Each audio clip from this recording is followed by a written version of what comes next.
Welcome to the Velkyn Weave, where a bunch of us nerdy artists, analysts, engineers, writers, nurses, and performers get together and play the Dungeons and the Dragons. So glad you adventurers are joining us tonight. If this is your first time watching the Games Tavern, welcome. Please follow the Games Tavern on Twitch. It's free, supports the show, the cast, and the crew. Remember, you can watch us live on Twitch, and all shows are uploaded to YouTube typically 48 hours later. So you can catch up on all the shows you may have missed. We'll get rolling shortly, but first, some announcements. Tonight, make sure to cheer on your favorite character.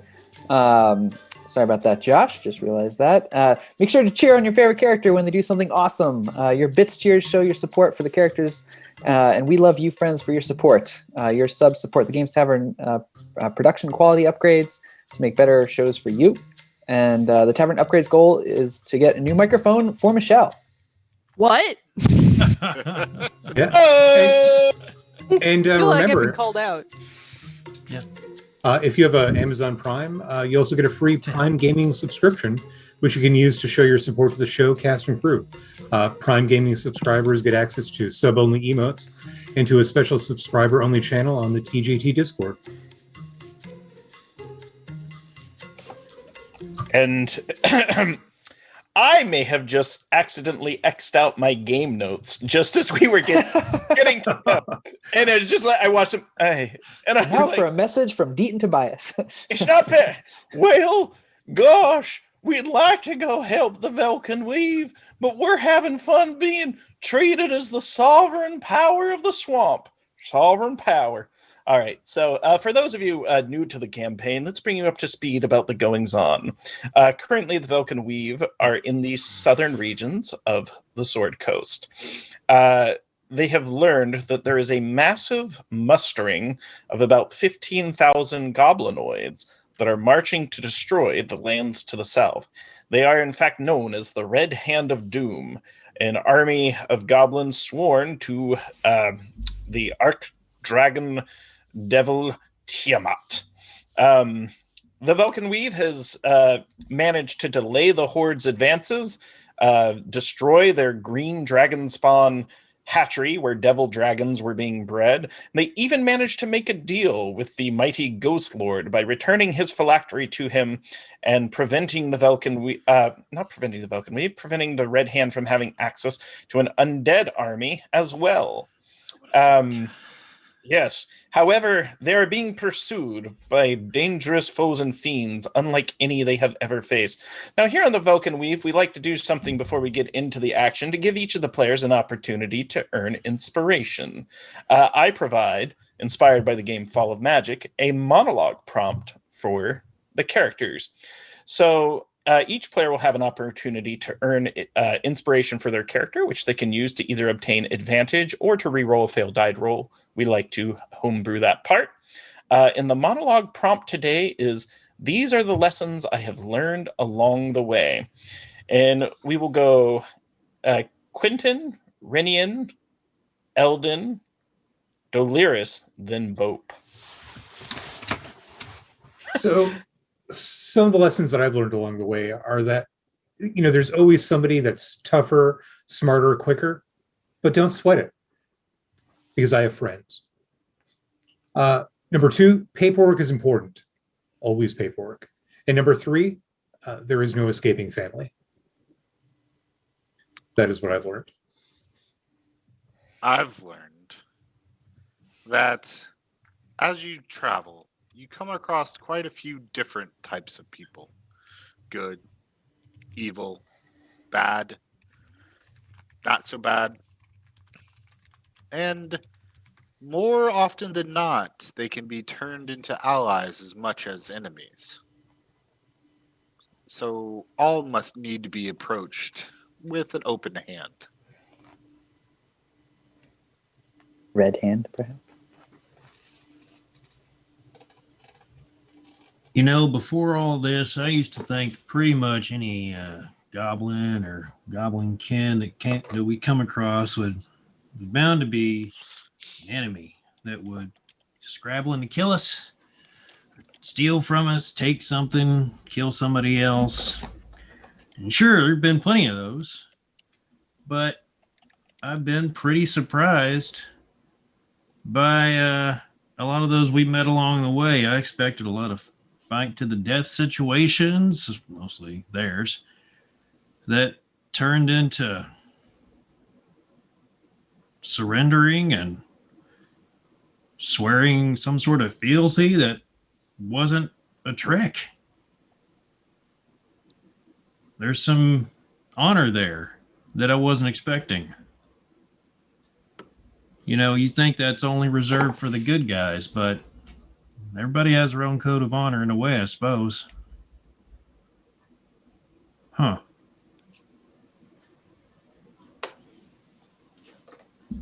I have learned, first, you can never be too secretive and or paranoid. Second, being lawful is a fucking trap. And third thing,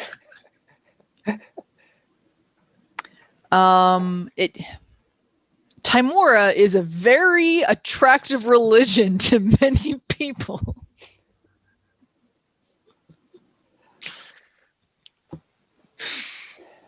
And I have learned the most important things from, of course, Mr. Peppers. As a prized specimen of the silverback long-eared bunnies only found in the high forest, I've learned that their digestive tracts are extraordinarily inefficient, which you can turn to your advantage by feeding it certain high-fiber foods that make it so their droppings are actually quite nutritious. There's plenty of things that come out the other end. So, I mean, it's no good berry, but it does the trick. Sorry, it's no good berry, but it does the trick. Clip that, please. We haven't And I let will- Boat, Explains so much, actually. we haven't let Boat cook dinner for us, right? No. No. No. Okay. No. Those aren't raisins. You haven't seen his cookbooks. Oh boy. gosh. You know, there's this special coffee they brew in Waterdeep, Is that Fiber One on your cereal? the Peppers Classic. I'm curious, trying to discern the current tactic of the party. There is a death squad that is on your tails, and they are successfully tracking the group. That much you know. You have managed to evade them so far. You are in the Thorn Waste, though. This is the worst spot on the map to be, the most dangerous trek of land with the most vicious and lethal predators. I'm curious how the Velkyn Weave would like to handle this. Maybe attempting to head straight way, doubling back, seeking shelter to hide from them, finding a safe location to sort of stage a fight from. What are your thoughts? And it's okay to talk about this in and out of character. Is there any type of canyons or tight confines? Or is it a little swamp of no hope? I can give us another boost if we need to get a ride out of here, but if I do that, I'm going to be pretty severely underpowered if and when those guys find us. Because that'll only give us another hour of flight. May get us out of the Thorn Waste. Don't know if this is where we want to have that confrontation, but I don't know if we can get away from it permanently. The hobgoblins. Oh, go ahead, Bo. I was going to say, I can make one person permanently invisible for 1 minute, with such a greater advantage. If we were to be, put maybe our paladin in front ahead, he could intercept them, and, as they approach, we could engage them before they expect it. He could get some really solid hits in there, and then I don't know, just spitballing here, trap. We definitely want to make sure. I guess we're unlikely to get away, which means we have to at least control the way in which we do eventually engage. So Yeah. it would be good to find some sort of terrain, like a canyon, whatever, something that will work to our advantage. I agree on that one. I'd say we definitely have numbers on our side at the moment. Looking to our Hobgoblin Doomfist friends. Yes, and they would reveal to you that there is, in fact, a canyon that they can lead you to. There was an outpost that they had been using for a while when they were first making the expedition to find the Ghost Lord's lair.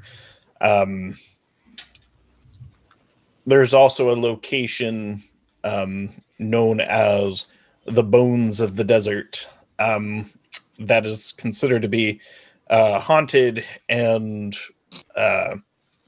foreboding specifically to hobgoblins. Let's go there. Wait, no. Why is it considered haunted and foreboding to hobgoblins? Important It's haunted. And foreboding.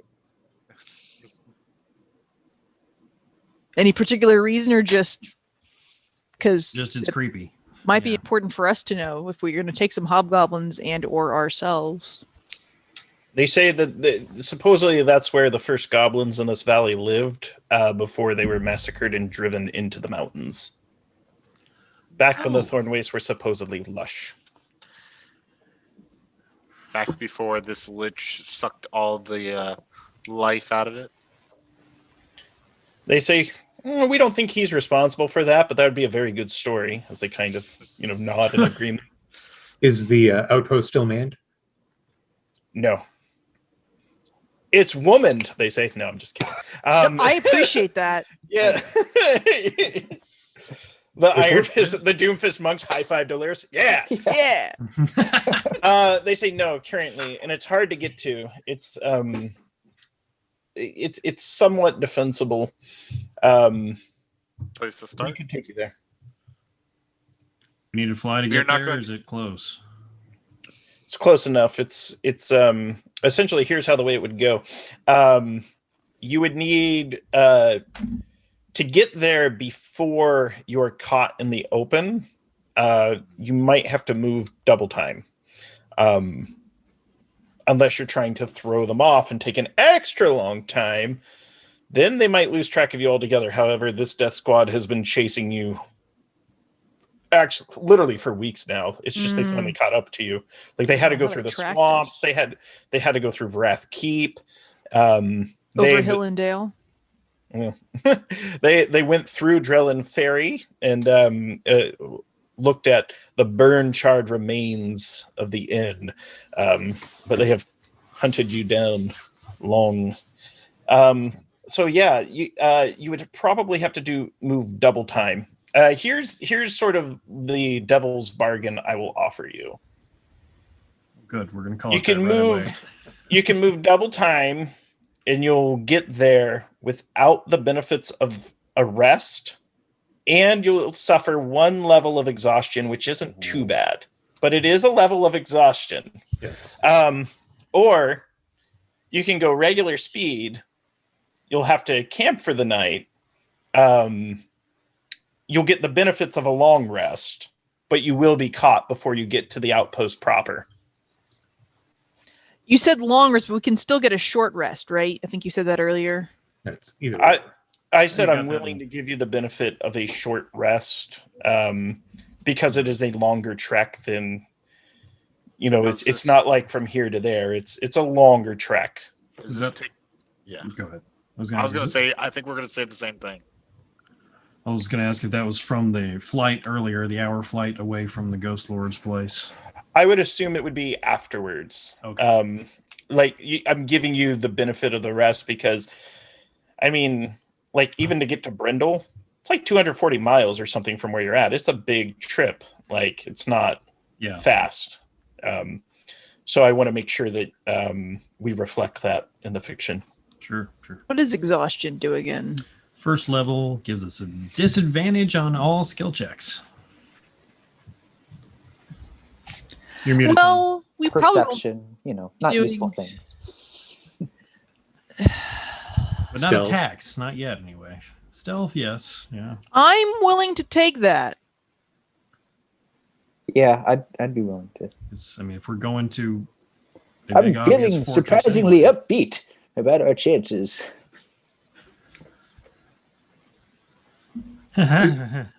Quick So- point of clarification. What type of outpost is it? Like wood, stone, built into a cliff? Mud hut on the ground? You say it is a series of bridges that are stone. Marble interior, says one of the monks. And they turn The to her. bridges have a marble interior. I'm going to play Little John. I'm on the East Bank. I'm on the Here's West. beds. He got the reference. On the West side. Yeah. Ain't exactly the Mississippi. Sorry. So you're willing to hightail it to get to the safer ground? I'd vote for that. Yeah, that's also Okay. my vote. All right. They will arrive, I believe, in nightfall. So I'm actually going to update our battle map. Give it a darker shade. Yes. So instead of being where we were, oh, come on. Get Set up there. Combat map 1. No, now it's combat map 2 Oh. because you made it to the outpost. If you were in combat map 1, that's if you're just sitting around diddle-daddling all day. Aha. Yes. Let me move This is- these bozos. This is a fancy place. Look at this. It is Yeah. fancy. It's the Canyon Bridges. I'm It gonna is make marble. Hey. Yeah. So, yeah, you see, so you arrive at night. Point and of you order. Before we get there, can I just do one quick thing? I just want to whisper to my bone, be like, "Hey, buddy," because I assume I've got my own eagle or owl, and Yeah. everybody's like right on my shoulder. Just be like, We're hoofing at this last part. show you. Oh, right. Okay. Yeah, so like I'm standing there like what did you say? Hey, I'm talking to Mr. Peppers. Leave me alone.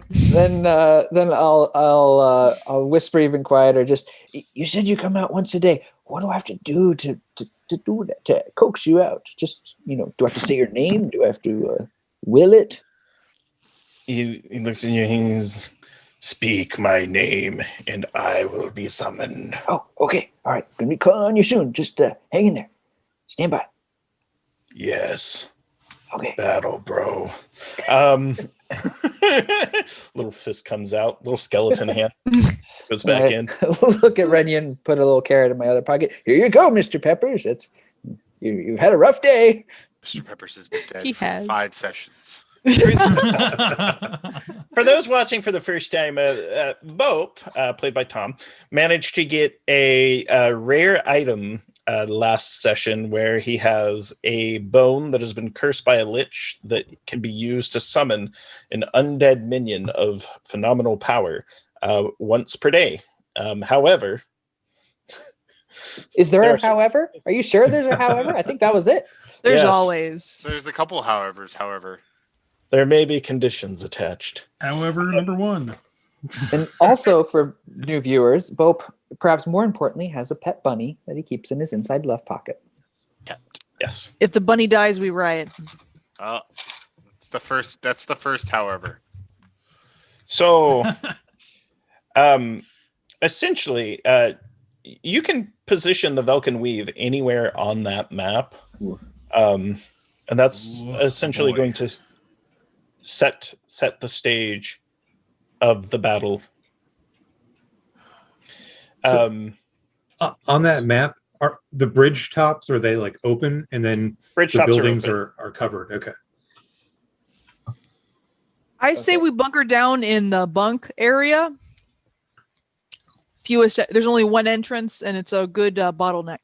Well, does that mean we'll also be trapped in there? Yeah. Yeah, we need. Well, a I bottleneck. mean, The we could one- put invisible Renyon at the door.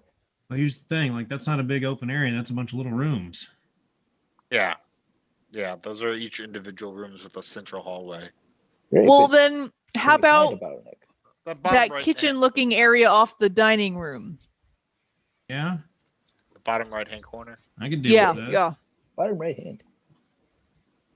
Let's hope they don't have Dining like room. a fireball. Some tables for defense, eh? Yeah, Ooh, flip yeah. those Flip 'em suckers over. And a place You to can fall back barricade the to doors if if we you'd need like. to. Where would you like the monks? Ooh, In that room with us, I think. I was maybe. actually going to say the adjoining hallway. Pincer Hiding. movement. Hiding. in What? the Make them the middle front bedroom. line? I'm not. No. So they can come from behind. They came from behind.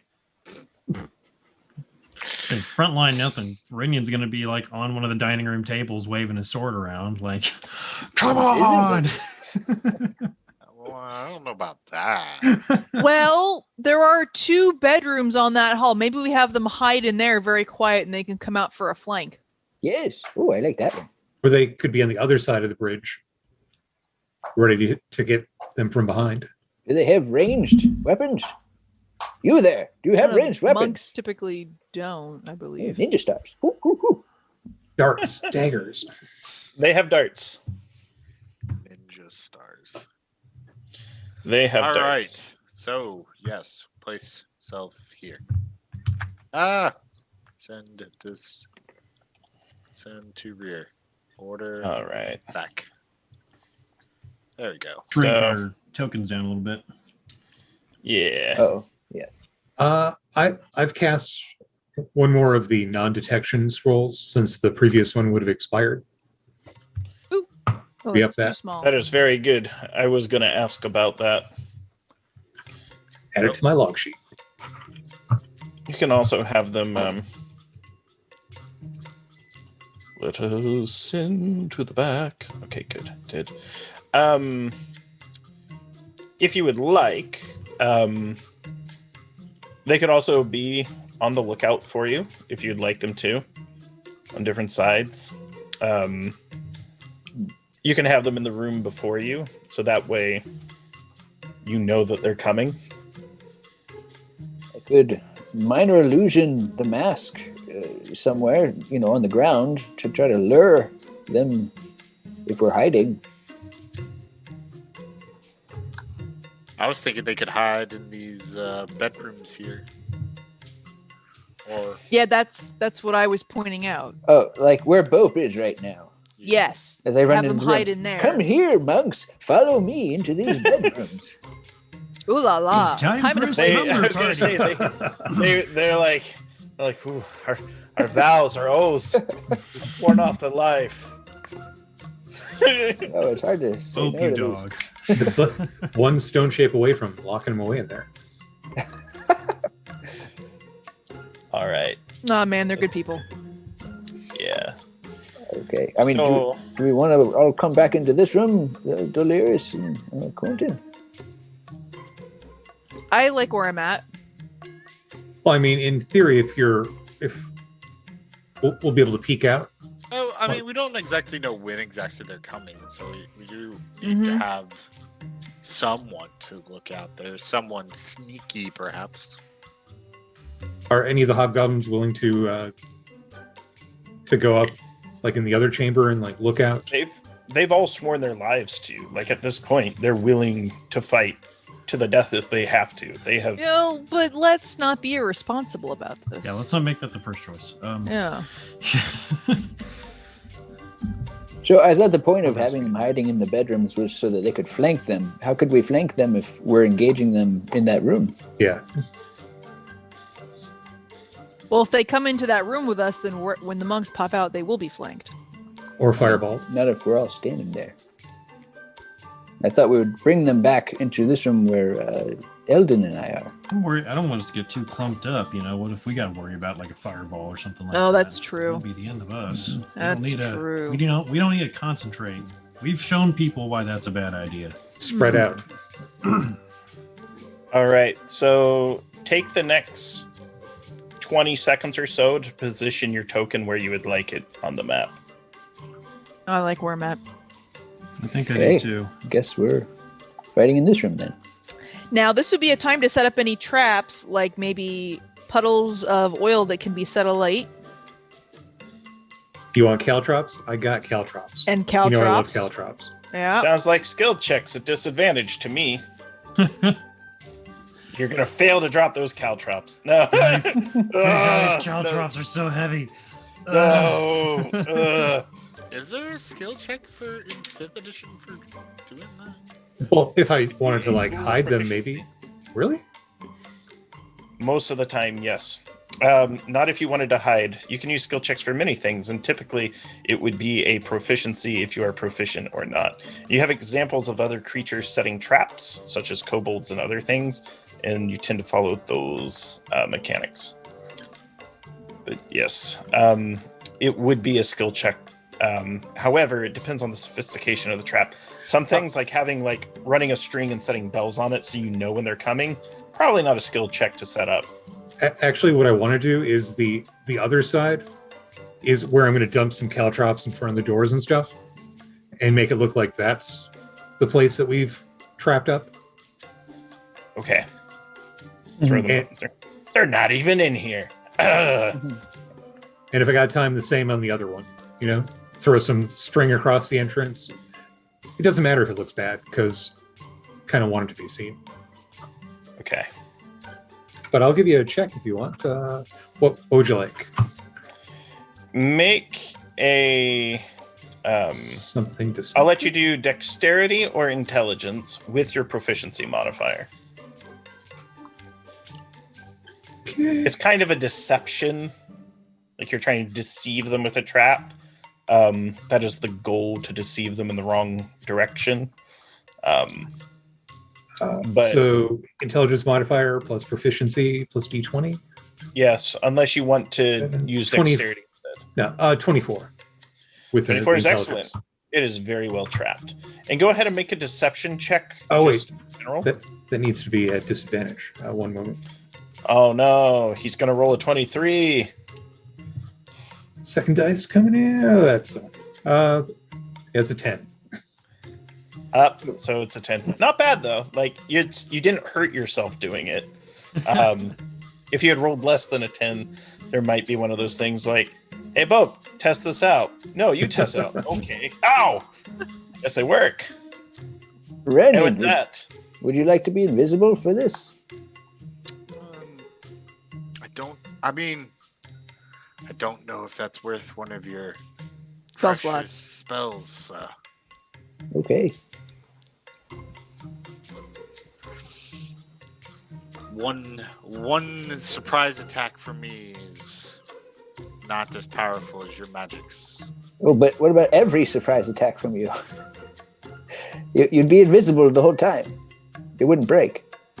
Oh, maybe. You have greater invisibility? Yes, I'm trying to use it and I can't. Nobody wants it. I mean, we would only be able to use it upon their arrival. Yes, right. No, I'd have to wait until they arrive. well, if you're hidden, you start to hear the sounds of the wyverns arriving.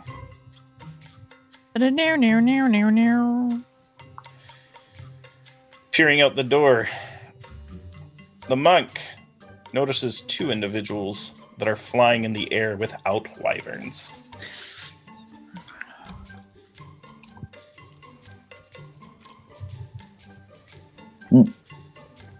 Yeah. And so I need everyone to roll initiative. At disadvantage. No. Oh, It's not a fair skill roll. play!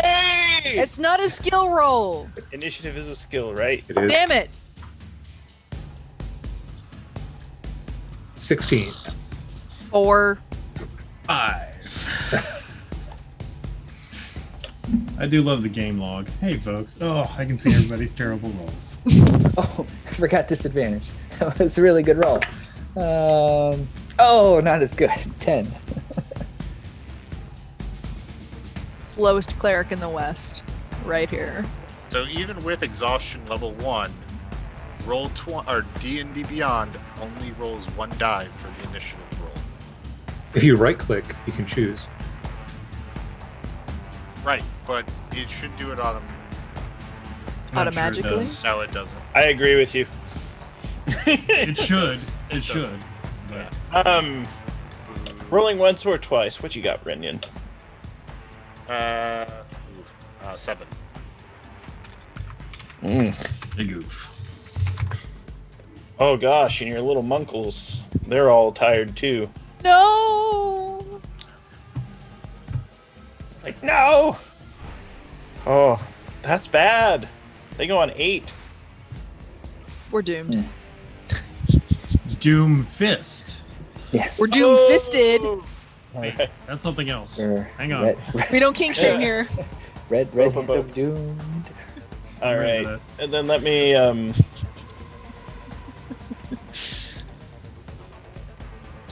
All right. Yeah, they're not bad. So,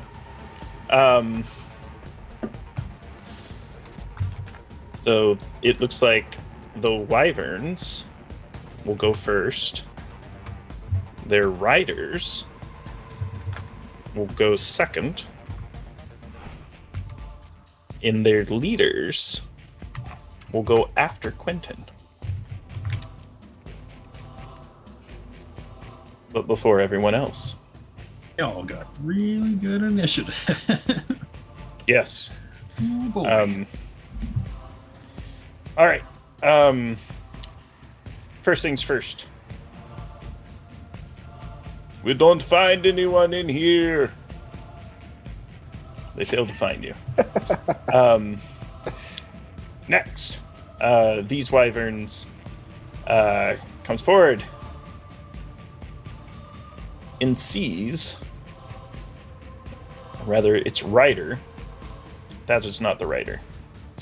Its rider opens the door and sees the Iron Fist monk, who I believe gets to take a reaction. Punch him in the nose.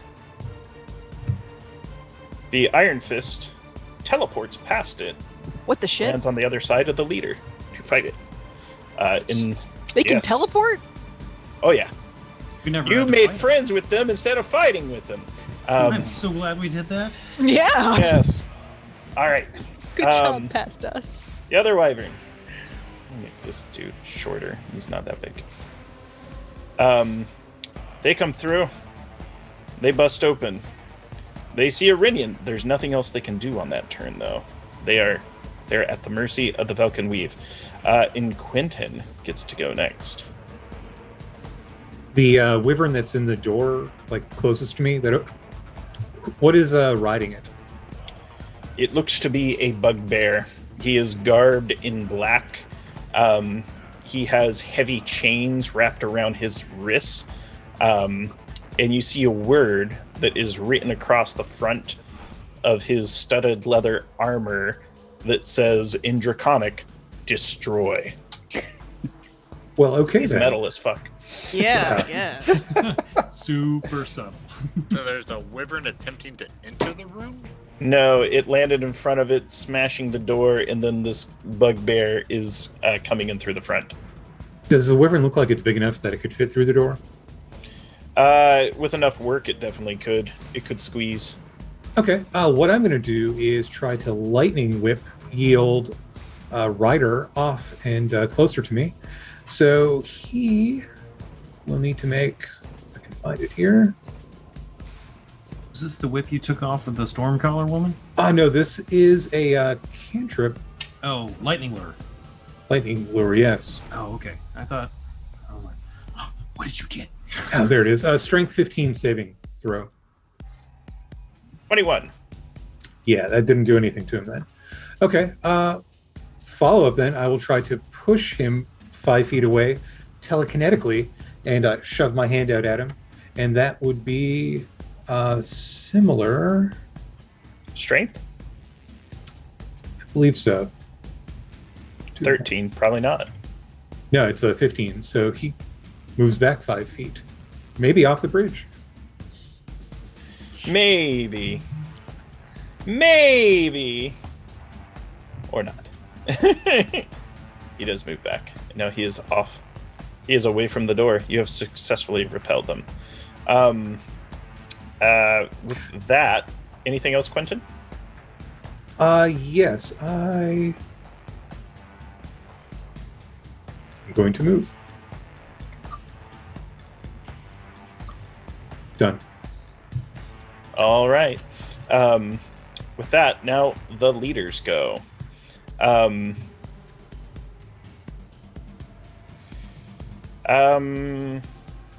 This one to the south looks at the Iron Fist monk, and she will need to make a Constitution saving throw. Uh-oh. She got a 5. That is not good. She takes 22 points of necrotic damage.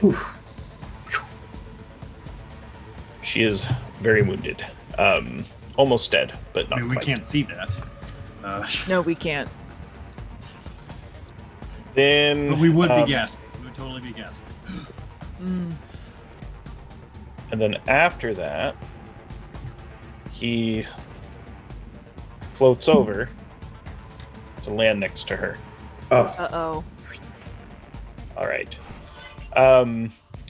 The other one turns against her and will make a multi-attack. This got her killed. creature cinematically, the hood drops. It is the face of a black dragon with glowing green eyes. She draws a giant greatsword and hacks at the Iron Shadow Monk, the Doom Fist Monk, if you will, with some big old attacks. So down in her prime. These poor monks. Yeah. They've suffered so much.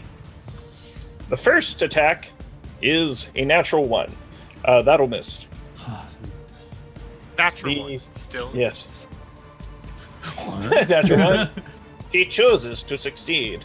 However, the second swing, it's one of those things like she swung, and then the monk dodged, and the blade came back around and took her head clean off. She falls to her death. Down over the bridge. And then the other one seems to look at the other like, that kill was mine. And the sword wielder's like, there will be plenty to kill this day. Now, with that, we move through initiative. Looks like it's Bope's turn. All right. Bope shuffles forward, mumbling something about using the layout to their advantage. He would actually be in here. Okay, and so I can see the bugbear. Yeah. And there's a big old wyvern trying to stick his head in and be like, look, they're too defensible. Have you heard about a wooden saber Tiamat sticking their head in the door? Just Close. I'm going to take out a feather and acorn and just start tickling the acorn and say, "Hey, you bugbear! Did you hear the one about why the paladin turned down the greater invisibility? He couldn't see himself doing it. Make a wisdom save. Get failed it? mine. Good. Yeah. failed mine. Sorry. Couldn't see you. All right. He will make a wisdom save. DC 16. 16 meets beats. Okay, good. He drops the acorn and stomps on it and then moves back to where he was. And he's like, key is in your delivery. Yes, I heard that before. Comedy's about timing. Split second timing. Nice. You gotta tell him, you gotta sell him. Sorry, I'll stop doing that now. Anything else Bope would like to do? No, just back into the room. All right. Your monk friends are up, and the monkles are going to come out. Not gonna take a nap. Use the bedding. They come right over, and they are going to make 4 attacks on the bugbear each. Flurry of blows. Pop, pop, pop, pop, pop, pop, pop, pop, pop. Didn't do much good against the leaders. Were we missing one of our hobgoblin allies on the map? We only have It died. The one that died. I thought we had 4. Okay. If you have a 4th, Oh yeah. she. yeah, you're right. This is the one you saved. What was her name? Theodora. Theodora. Yes. So they do a whole heap of damage. In fact, there's more attacks coming, especially if Theodora's there. Rocky. Okay, so combined they do. Let me double check this guy's HP.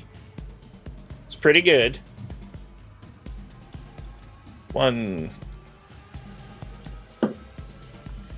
Combined, they do 72 points. Woo! Damage, battering him to a pulp, with the final hits of Theodora finishing him off. Jesus. Should have made one of them invisible. Jeez. Neat. And one of them, I can't do that anymore. All right, she's okay. Oh, yeah, like they have spells too. They're pretty cool. Like they got spell slots and shadow jaunts, and they attack 4 times. But you made friends with them, so they weren't able to do any of that to you. Yeah, that sounds terrifying. Now they are beating up their friends. Okay, so with that, we move through initiative after the monks, and it is Rinian's turn.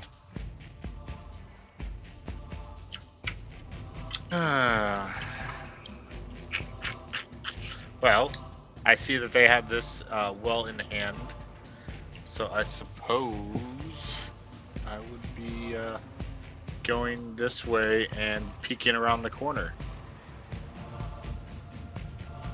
Then, like, coming back, waiting, and Yeah, Like as you someone's peek, yeah. It looks as though those on the bridge, you could see them, are looking to muster over on the same size. muster over on the same side. They're the same. I can speak words. They're looking mustered over on same side. Now they're looking Like a to sandwich. come over. They figure they know where the Velkyn Weave is at this point. They're just gonna have to figure out how to best tactically approach it. Seeing how your monks just beat down one of their Dark Riders. Anything else you're doing? I will go ahead.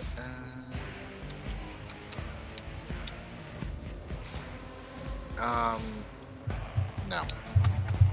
No. I get to wait. I get to wait for them to come to us because that's the plan. Plan, boss. The plan. The plan. All right. Okay. Next up in initiative will be Eldon. All right, I'm gonna go ahead and start big with this 4th level slot. So that door is burst open, right? Because Bugbear came through. There's a wyvern out there on the bridge. Yep. All that, right? Cool. So I can see out there, right? Uh, We're gonna outside, in which direction? like out onto the bridge. Past the Wyvern? Yeah. Or is he filling up the whole space, basically? He's filling up that space, but I'm sure there's gaps where you could see something, at least halfway. The goal is I'm gonna call lightning and have a storm start forming over him to bring lightning bolts down on him. Cool. Nice. That'll happen. Call the we're gonna lightning. do that at 4th level for the juice, and that's I don't have any 3rd levels left. So with that first lightning bolt, the wyvern needs to make a DC 15 dex save, or suffer 27 points of lightning damage. Ooh. Okie dokie. Just you notice that this Wyvern seems to be worse off making any saves. Is he exhausted too? What was the DC?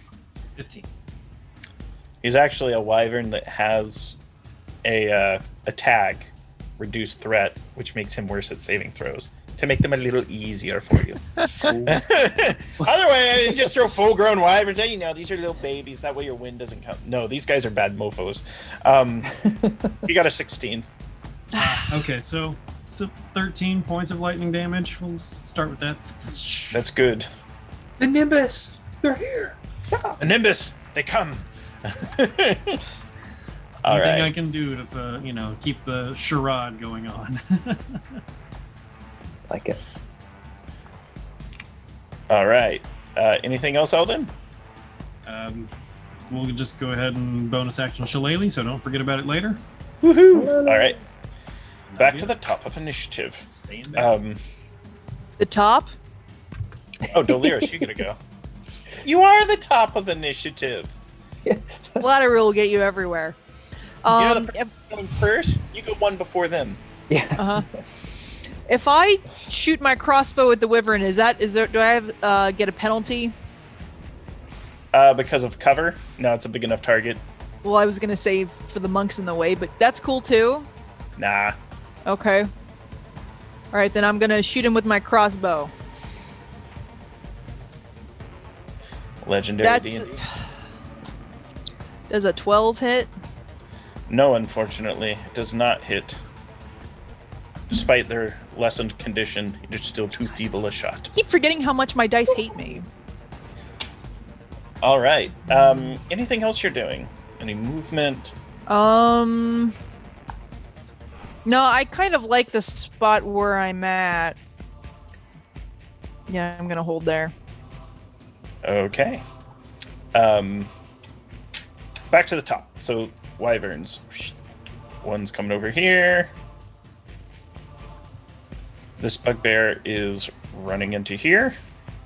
He's going to open the door, but he can't quite get to you all. He's like 5 feet away.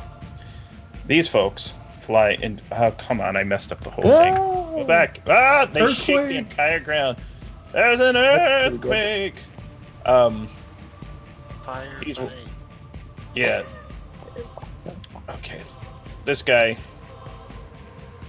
runs in as well. This wyvern. It's gonna Dude, come down here. Where's my wyvern? Dude, where's my wyvern? Hmm. Classic film coming to theaters this fall. That's what happens if you drink the potion of autumn. I hand out the scripts to dudes where my wyvern. Recite it for the rest of the episode. Bonus action, Heyo. quaffing that potion. Heyo. All right. Doing it. All right. So this door's open. All the hobgoblins are on the other side, and the wyverns jumped over. But Quentin gets to go next. Quentin, Yes. I need you to make a Constitution saving throw. Oh no! Finger of death. Whoa. Yeah. Don't You get have fingered. Oh, that's a 1. You rolled a 1? Yes. I mean, Quentin. You are within 2, so you get +2. Nah. 3. All right, you rolled a 3. So, Quentin, Yes. you dropped to 0 hit points and are now on the ground dying. Very well. Uh-oh. I was kidding, Grant. You didn't actually need to do that. Oh, No, here's what happens, and I'll describe it so you can see. The doors open. Quentin sees that there's this motley crew of foes coming in. They're garbed differently than other foes you have faced. They have draconic writing on their armor.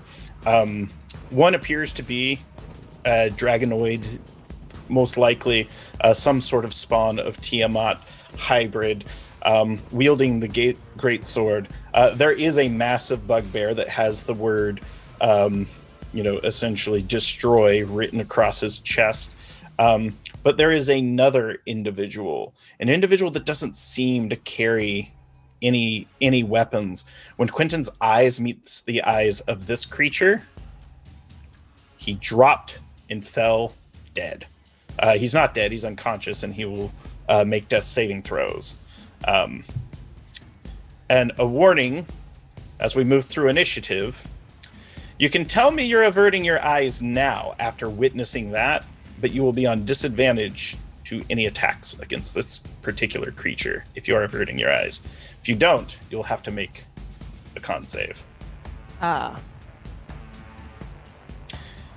And so Quentin, why don't you do you want to do a death save now or at the start of your next turn? I'll let you decide. I think it's at the start of the turns. Yeah. So I'll do it next turn. Yeah, okay. Yeah. I was going to give you an option. Next in initiative, all the leaders have gone. Bope, you're up. Okay. You well, hear Quentin's body hit the floor. Let's see. 5, 10, 15, 20. Okay, I can get here. I see Quentin on the ground. I mean, I don't think I would have the foresight to look away. I'm trying to find the enemies. What do I see through the door? You definitely see. Well, it's not at the start of your turn that you walked in there, so you're Okay. not subjected to the death gaze. You see that there are a group of goblinoids, bugbears, a dragon person, and something just a little different than anything you've seen. An object you carry whispers a word into your mind. Bodoc.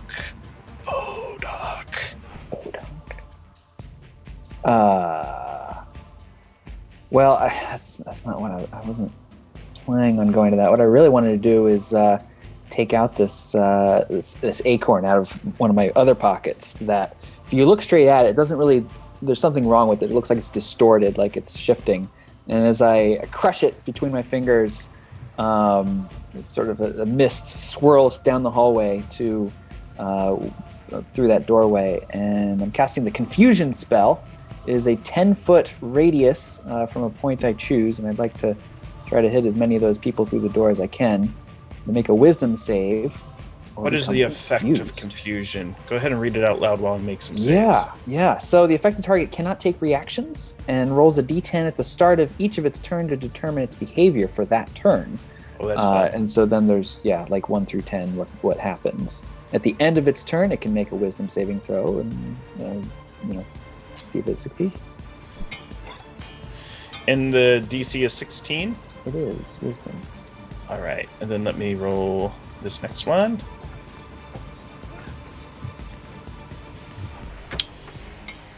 I find it interesting that dragon person has the lowest wisdom.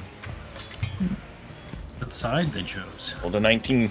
All right, so the bugbear chief is, that's the stat block, is 100% confused. Yeah. Not only that, as I click on this, it may even be... no, the wyvern's not close enough. Both bugbear chiefs are confused. Yay. All right, they're going to kill the Bodoc and the dragon person. I'm going to use my last 5 feet to go around that corner and hopefully not have line of sight. All right. Monks go. Bodoc. Yes. Bodoc. Not good. Yeah. Monks, teleport in. Oh no. They're gonna die! They're also gonna get confused. Actually, you're right, I need a roll before they teleport. Thank you for reminding me, Delirious.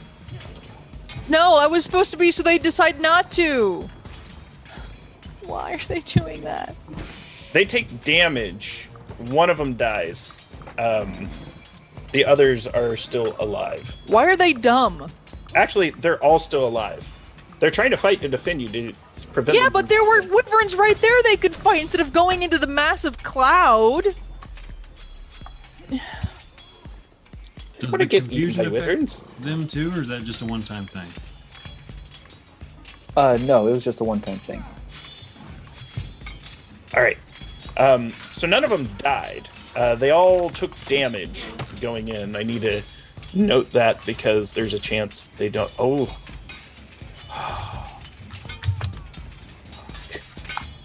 All right. Live by the fist, die by the fist. Bodocs are interesting because they have an effect that affects you at the start of your turn and the end of your turn, depending on where you are in relation to them. So they've taken damage, but they're going to try each of them to beat the bejeebies out of these folks with their mini attacks. Here's hope. Let's get that crazy monk stuff going on the enemies. So one of them did pretty good beating the snot out of the the Black Spawn Raider. So the Raider, Theodore comes up and just starts, boxing him in the stomach, elbows him in the head. He comes back around to hit her with the sword, and she just gouges him in his glowing green eyes and digs in deep and sticks a dart in his throat. They are trying very fiercely. Girl. The other one is going to fight the Bodoc. Bodoc's pretty easy to hit. Thank God. They're just highly resistant to damn near everything. Oh no. But they're monks. I'm sure their like fists count as magical. Right? Critical hit. Hey, Oh, thank God. Woo! So the Bodok, the other monk, begins just viciously throwing elbows and knees. Comes in and grabs the Bodok by its Bodok face. You can bring up creature 1. Its Bodok face just shoves her head into the giant gaping mouth hole. Is that a good place for you to put your head? It is if you want to. It's like when a dog tries to bite you, you shove your fist down its throat. And then they box up the Bodok, and then the last one attempts to bust up the Bugbear. Question: does hitting a confused Bugbear have any effect on it? Nope. That's good. Fantastic. Is the confused bugbear do attacks of opportunity? So it cannot take reactions. And All it's right. like, yeah. Yeah. So, Also, how much space is that bugbear taking up? it should be at a square.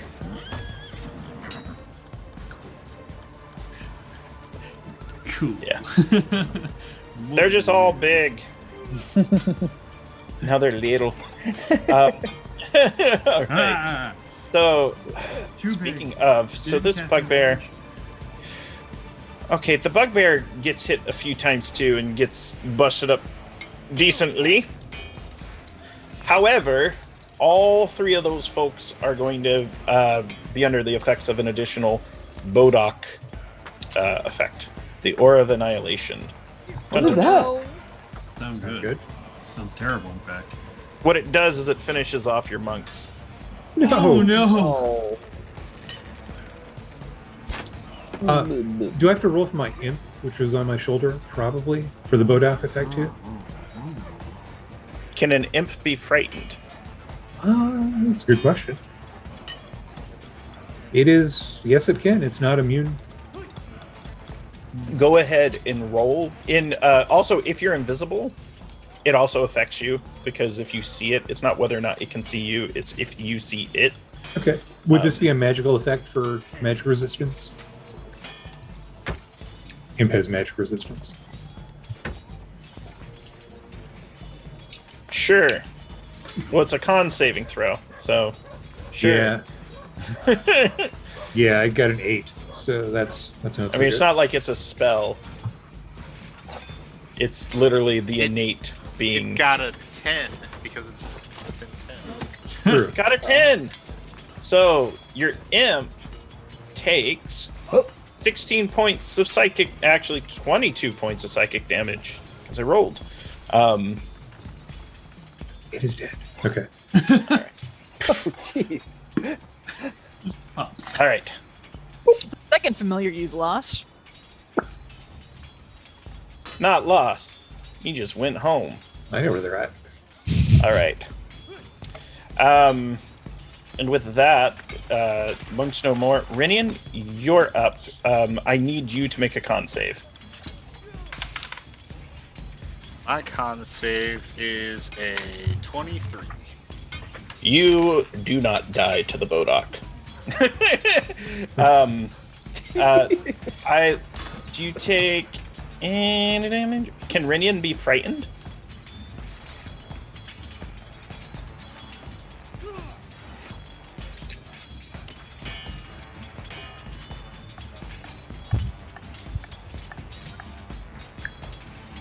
Just worth checking, because if Rinian can't be scared, Randy safe. can be scared. I'm only immune to a disease. all right. Being frightened is not a disease; it's just part of life, in his Captain Picard style speech. All right, Rinian, you are up. Seeing the confusion in the eyes of the bugbear before me, my eyes immediately will shift to the Bodok, and I see the evil that needs to be expunged from this world. Sponge it. Sponge that evil. Sponge that. Oh, Expunge the evil. I warn you.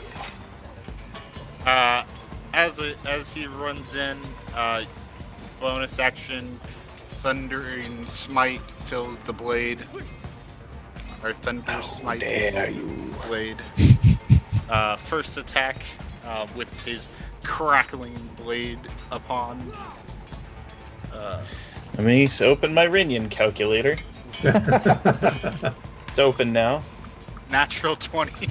Oh, man. Yes! Bodok! Yes! Minion. The dice gods giveth. This is gonna be a lot of dice because I'm also dropping a level 2 smite in there. About Yeah, you goddamn are. time. Do it. I don't have enough dice. I need more dice. So this You you need a make it a random little more. calculator. Grant, is the Bodok an undead? Yes. Extra D8. Yeah. So that's that'll be 8d8 from the smite alone. Yeah! Use the D&D Beyond thing, man. You can throw all the D8s you want at it. No. He has to be able to dramatically modify it, and then he doesn't. No. We need to hear the click And clackety then of the those. dice. Yes. And then I like the sound of dice. alright, so I will do It's time to attack the do I need to separate out the damage? Because it's all gonna be magical. Any cold damage needs to be separated. Any Okay. lightning damage or poison needs to be separated. Okay. None of that. Any fire, necrotic, everything else counts. Cool. So that's We didn't hear that. 68 points of damage. 68 points. from Radiant Oh, and jeez. Thunder. Or Keep you said rolling. Lightning. Oh, you said lightning, right? Lightning. Lightning does not count. Lightning and thunder are any. the same thing. Lightning and thunder are different, aren't they? Yeah, they are. Yeah. They're Yeah. different. Okay. All right. So yeah, that was Is it- 68 for that. Then the cold, 2. So What was the lightning? there was no light. It's thunder. There was thunder? Okay. So that's first attack. Now, just so you know, describe how you destroy the Bodok before your second attack. Fantastic. Oh, God. Is the first attack destroy him or the second one? The first one destroys him. Bodoks Okay. don't have that many hit points. They literally just kill you by existing. I mean, it killed Quentin, 3 monks, And the monks- end. And the end. So basically, as the thunder blade makes contact, you hear the thunderclap envelop the entire room, and then green radiant light spills out of the blade as it plunges deep, and the Bodok's face in those little sunken eye holes all fill with green light and tears him apart from within. And then, Metal. I'll do it at disadvantage. I don't give a shit. Contested strength athletics or dex acrobatics by the dragon. Please, as Rinian then slams his shield into the dragon. Captain Duder. Yeah. The old dragon. I mean, I only got a 13, so he probably keep his. One of those things where the dragon just kind of like, it's like something out of Dragon Ball. You move in and it's just, you move right through it. It's just way faster than you. Too fast. It's very anime right now. It looks very anime. And then make second attack against it. Do-do-do-do-do-do. No, that's probably. Is that 3 attacks? No, No, that was your that, other one. Yeah. Yeah, I got it. Actually, no, I couldn't even do the shield because it's another bonus. So forget I did that. Which is fine. Didn't do it anyways. No, I don't forget. It happened. He'll It remember. dodged like an anime hero, even if we had to break the rules to do it. 13, Dragon remembers. 13's probably not going to hit, so that's my turn. All right. As we move past Rinian's turn, it is now Elden's turn. I'm gonna keep throwing lightning bolts down on the wyverns out there now, and since they're close to each other, I can get them both now. I think. Yes. I'll herd the the wyvern. You'll take care of whatever's going on down the hallway because I can't see shit. What checks do they have to make, or is it just straight damage? It's dex saves. Okay. And I don't know if they can understand me because they're probably actually dragons and not beasts, but I'm going to holler at them anyway, just like, get! You know, Go on, just get! on out of Here's here. my understanding. Yeah. We do not understand you. However, they did make their save, so it's going to be half. Half of 31, so 15 more points of lightning damage to both. All right. Beautiful spell. Love it. Beautiful, beautiful, beautiful. And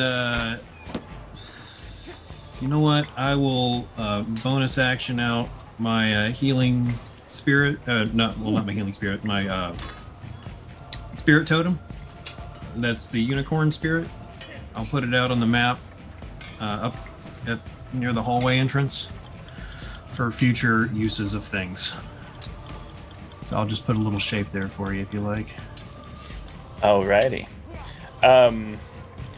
Likewise, let's move through initiative, and Doliris, you are up. All right, so where's the unicorn? Is that where the unicorn is? Okay. That's the unicorn. So move up here. You can move through it. Yeah. Drop down. I slam both hands on Quentin's chest like I'm, doing the electric paddles for CPR, whatever that is. Yeah, basically. And I throw a 3rd level cure. Tamora grants you the strength to carry on the fight. Quentin, you will take back. Oh, that was an okay roll. 14 health. Then I look up to see, what's going on, and I see the fallen bodies of the monks.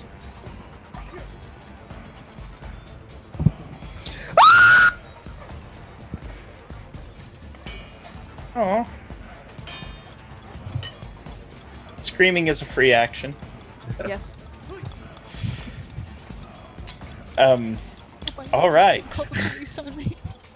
Back to the top of initiative. It's going to be the wyverns. So wyverns, then Quentin. So the sides of this keep bust open as the wyvern bursts through. That's not fair. It ran through the wall. It busted through the double doors. They're probably a little smaller. They're small enough to fit. That said, too.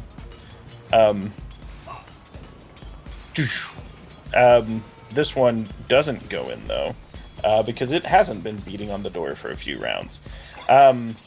Quentin goes, then the Bugbear Chief. I rolled to see what the effect would be of the confusion. It's going to be weird. Am I up?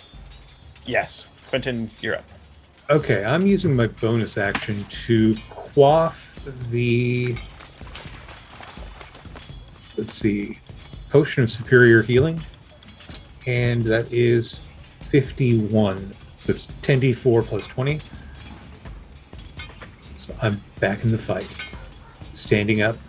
Somebody owes me 10 gold.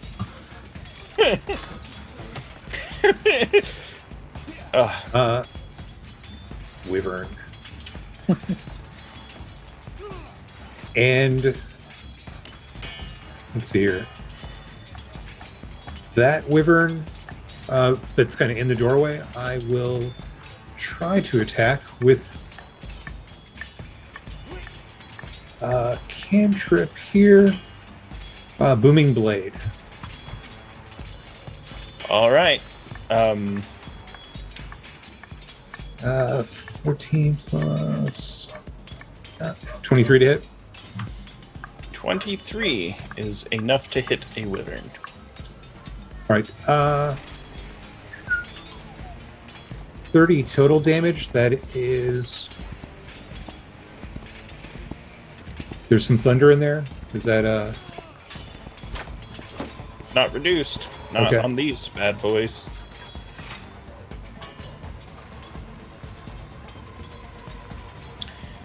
And Sorry, anything I will else? bonus action disengage and kind of move out of their range. Alrighty. Go. You are out of the range of the wyverns. You're also skinnier than you used I know. I'm you lost weight. that happens does when that you. shit up. I'll fix that in post. All right. Yeah, we're good. Yeah. Go ahead over your out of range. Let's do these bugbears moves. So one is going to move in a random direction Yay! using all of his movement. And Renyan, are you going to use your sentinel ability or take an opportunity attack on the one trying to run away from you, or are you letting him run away from you? My eyes are on the on the dragon thing in front of me. And I'm still assuming because I haven't heard them come out of confusion, so I will assume that they are still in confusion. If I'm hearing like silly noises and stuff. Yeah. They don't even have the reach to reach you. I was like, well, maybe they'll still be in range of reach. Nope, they're just running like dummies. Now, is there something they do at the end of their turns to get out of confusion, or does it just last for the rest of their lives? Because I'm okay with that. It lasts a minute, but they do get to repeat the wisdom save at the end of every turn. All right. I don't think they'll make it, though, because you are too wise. You're too wise to beat. Nope, they're still under the effects of confusion. Oh, so what did the other one do? Oh, They both did? yes. So I rolled, and they both had to run in the random direction. I just rolled the same direction for both of them, and it's just they're running straight down until they bump into something. But it takes up their whole movement. They can't go anywhere else. And Ran into a wall, and the other ran into Quentin. Okay. Meanwhile, Renyan, I need you to make a dexterity saving throw, DC 15.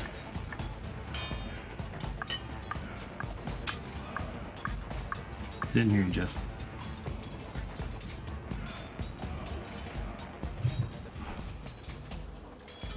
I can't hear you. Nope. No Negative words. contact. But I did see D&D Beyond. Hello? Hey there. Okay. Hey. Hello? Didn't do anything. I failed the dex saving throw. Oh, no. You take 37 points of acid damage. Okay. Hmm. Did he Breath breathe on me? weapon. Yes, Hallelujah. you just all over you. So yeah, its eyes flash green, and these eyes have been gouged. You can see a dart sticking out of his neck. He looks at you. He just. It's almost one of those things where even though he dodged you, he recognizes if he goes sword to sword, straight up, he might end up a dead lizard person, rather dragon person. So he just kind of fights dirty and tries to blind you with the moonlight off the blade and the eyes, then just acid attacks at you. For as much damage as he did there. And then he stays put. Well, that is what he does. You hear the sound outside of massive gargantuan wings flapping in the wind. And there is a fearsome cry on the horizon.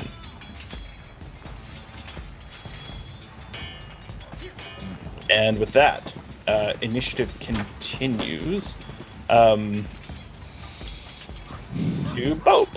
Now, when you say fearsome cry, not like a wyvern. This sounds like something new, perhaps more dangerous. New, larger than these guys. These guys Okay. seem like small dogs Like a to that dragon. noise. Okay, then yeah, that definitely changes what I'm gonna do. Can I slip by Delirious without getting an attack of opportunity from the wyvern friends? Let me take a look at the map. Basically, It seems like I can. Do they have 10 feet? Yeah, I don't. I believe they do. Let me double check though, because these Oh. wyverns are not good. No, you could get past them. Okay. I They mean, are it doesn't. It reduced threat wyverns. really doesn't make a big difference, but I'm going to huddle between Quentin and Delirious. And then I'm gonna reach up. into what? I forgot to attack with the wyverns. Oh, No, I you thought maybe didn't. they used all of their movement to get in there. Yeah. Isn't that what happened? They have move and an action. They didn't dash.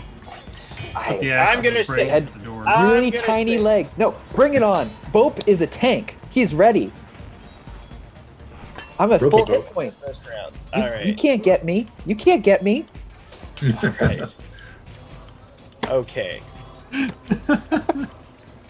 They moved in. They also took damage moving in, mind you, in order to get in. But Yeah. no, they do get their attacks. I apologize for that. I was thinking, I was like, man, these wyverns really haven't done much in the battle by ways of damage. I was like, they're also not making attack actions. They're just walking around being spooky. All right, so.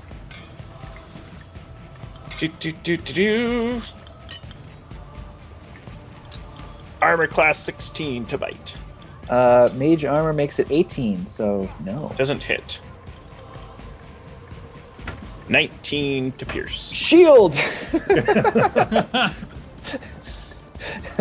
So my you armor class shield is it, right? Yes, 23 until my next turn. Very lucky. You did not take 39 points of damage there. Holy. That's the Okay. stinger. Yeah. They don't have a lot of hit points, and they're getting roughed up by you all, but if they hit, they do pack a doozy. And there's 3 of them. And there is some other foul creature on the horizon. With that, Back to me, or the other one. the other one's going to attack Delirious. Of course. It's not a fucking breath weapon. No, they can't do that. 15 to hit. Misses. Swing. Natural 20 with the stinger. I need you to make a DC 13 saving throw. Con save? Yes, con save. It only does 6 points of piercing. I take it. And Because I rolled then, a 7, because my d20 hit me. do you want to use your inspiration from the start of the session?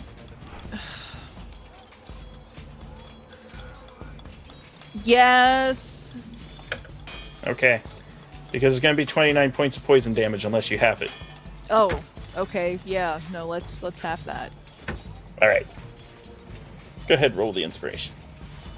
What? DC 13. You got to roll it. I had a double. Double What'd you- inspiration. Oh, auto succeed. All right. So you will half it. Half of 29, so 14 in D&D math. Okay.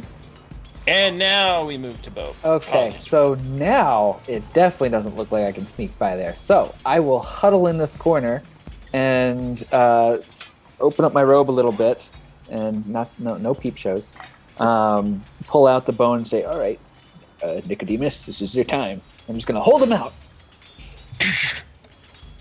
You notice, like, it almost looks like the ground rips, and you can see into the abyss, and a soup rises, and a shadowy form takes place. A figure stands. It is bone and frozen flesh hanging off a bone. It wears a crown of ice, and it is carrying what looks like a giant's femur in one hand. It stands about 7 feet tall, and it just smashes into a wyvern. And you see, as it hits, both necrotic and cold damage permeate from its fist, as well as a bunch of bludgeoning. Let's see what this does. I just turn to Eldon. I'm like,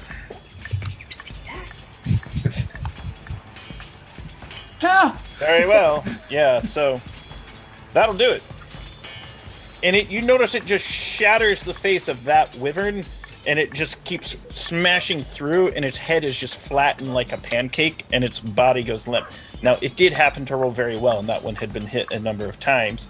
But yeah, he did that.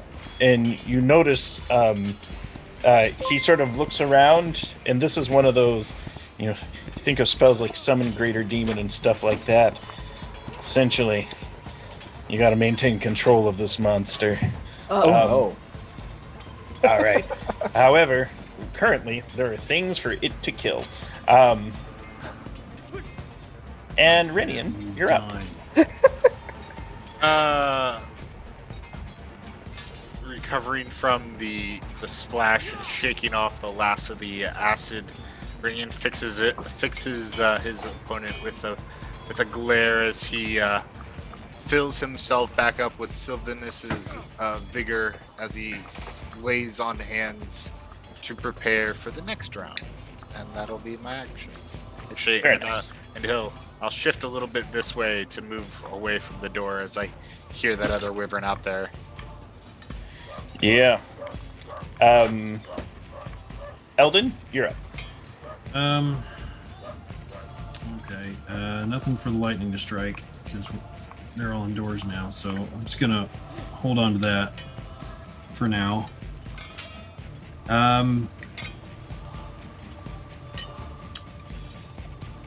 I will. I will use a bonus action to activate the Staff of the Adder as well. So now I got my special stick, and I'm gonna go friggin' whack that wyvern in the face with it. Whack that wyvern. Yeah. Show them what you got. Whack a wyvern. Move it over there. I'm gonna get in between it and Boat and sock it to him. Armor class 13. All right, actually, because I'm doing the shillelagh, I get to use my wisdom, so that's +7 to hit. Ooh, 16? 16 hits. Okay. All right. These aren't fancy wyverns. They're reduced threat wyverns. And it needs to make a DC 15 Constitution saving throw. No, wait, that should be a D6, not a D8. It takes 4 points of Fails. 4 points of magical bludgeoning damage. And was that?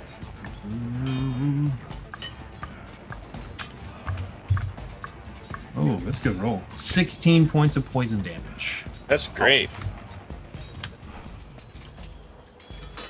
But does poison damage creatures that do poison? Does this one? Takes all the damage. Sweet. All right. My staff and- bit it. And it, all right. The little fangs of this adder. I'm just like looking Eventually, at the big someone's gonna thing, attack that snake head and kill it, and you'll be like, "Oh." That's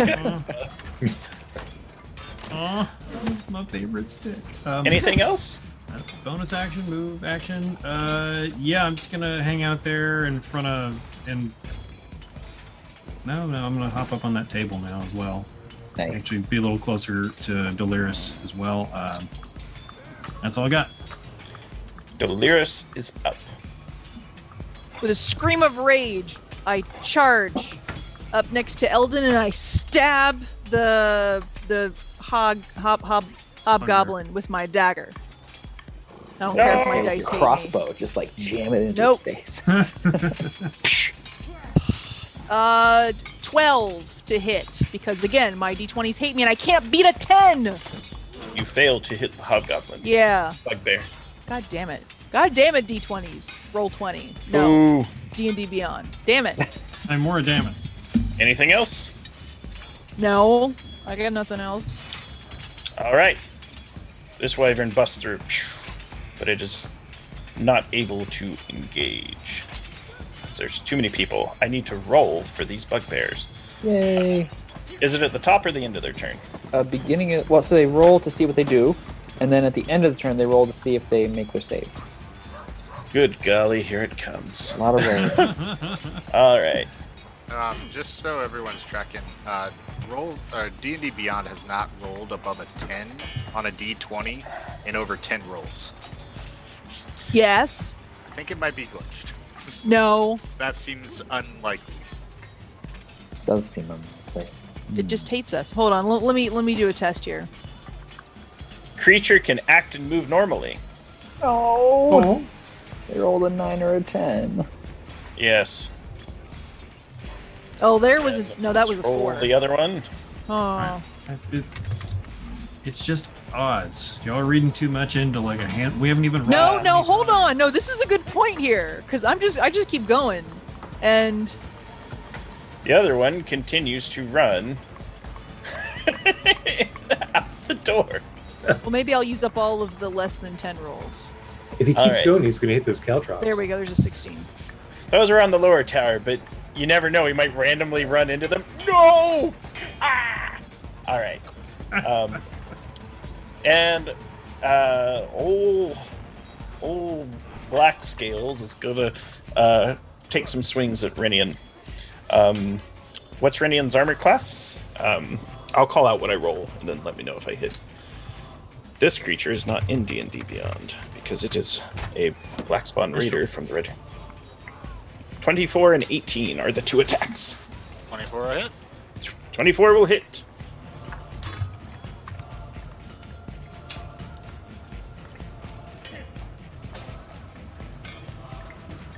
For 13 points. Slashing damage. And That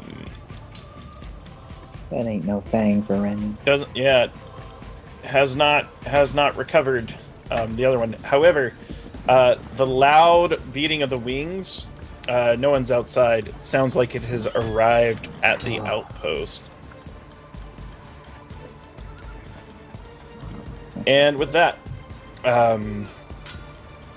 the bugbear that has broken its confusion, or rather gets to act normally, is going to attack Quentin. Bring it. All right. So 19 and 17 to hit. They don't even touch my bare chest. Woohoo! How did you become Bear so hard to chest. hit? Charisma-based bonus from the Dragon Mask Oh, Wow. you and your And Yeah. joy. and Mage Armor. Mage armor. Always Mage Armor. Nothing like a campaign where I've handed out 5 legendary items. No. You need them. And at that point, in initiative, sounds like almost the foundation of the outpost itself is being torn asunder on the outside. There are screams and cries. Mummy's here. Thanks. Yes. Cries from what? It sounds like it could be the weeping of spirits in the region, for all you know. For these are haunted lands. And with that, we will move in initiative from them to Quentin. Would this be a good time to take a break, or you want me to go? We're almost through. Okay. Mr. Bugbear in front of me is going to need a stabbing with a booming blade via the Dragon Tooth Dagger. Let's see if it goes. That is a 22 to hit. 22 absolutely hits. All right. Low on the dice. That is 18 damage, and that's a combination of magical piercing, sneak attack, and thunder. 18. 18. The bugbear And then- chief is still alive.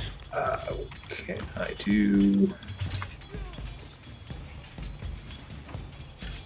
I will try and push him 5 feet away from me towards Renian with a telekinetic strength saving throw. DC 15. Brendan, do They're take pretty care of this for us, strong. please. Yes, surround him. 15 to save. Was it a 16 they needed? No, 15. Okay, it got a 15. All right. And with that, we move through initiative again. Bo, you're up. Okay. Sounds like it's being torn asunder. You're worried about the structural integrity of the building. Okay, I'm gonna yell at Nicodemus and say, "Quick, go out there and stop whatever's, attacking us. It sounds like something a little bit more scary. We'll handle the wyvern." All right.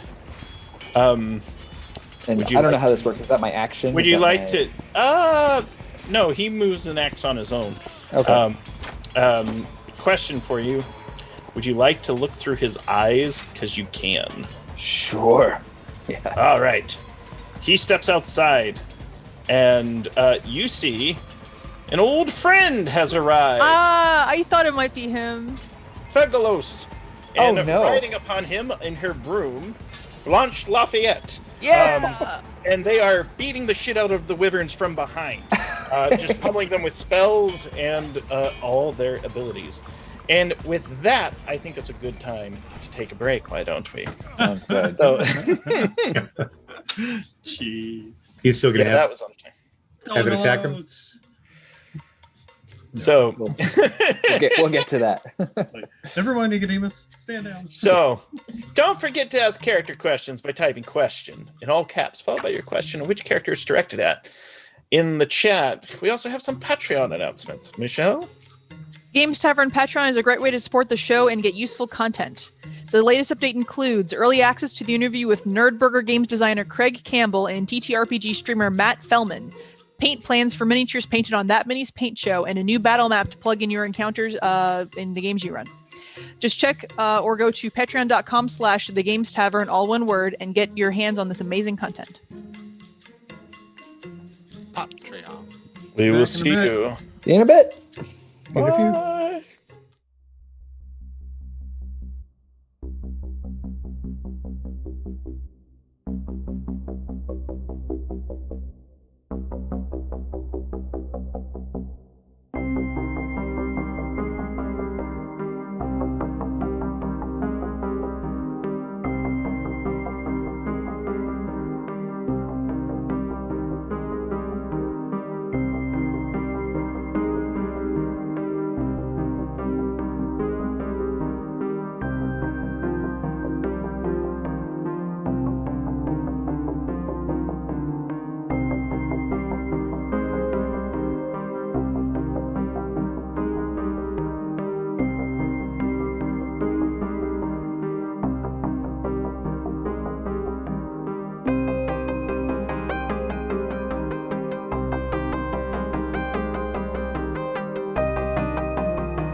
Welcome back.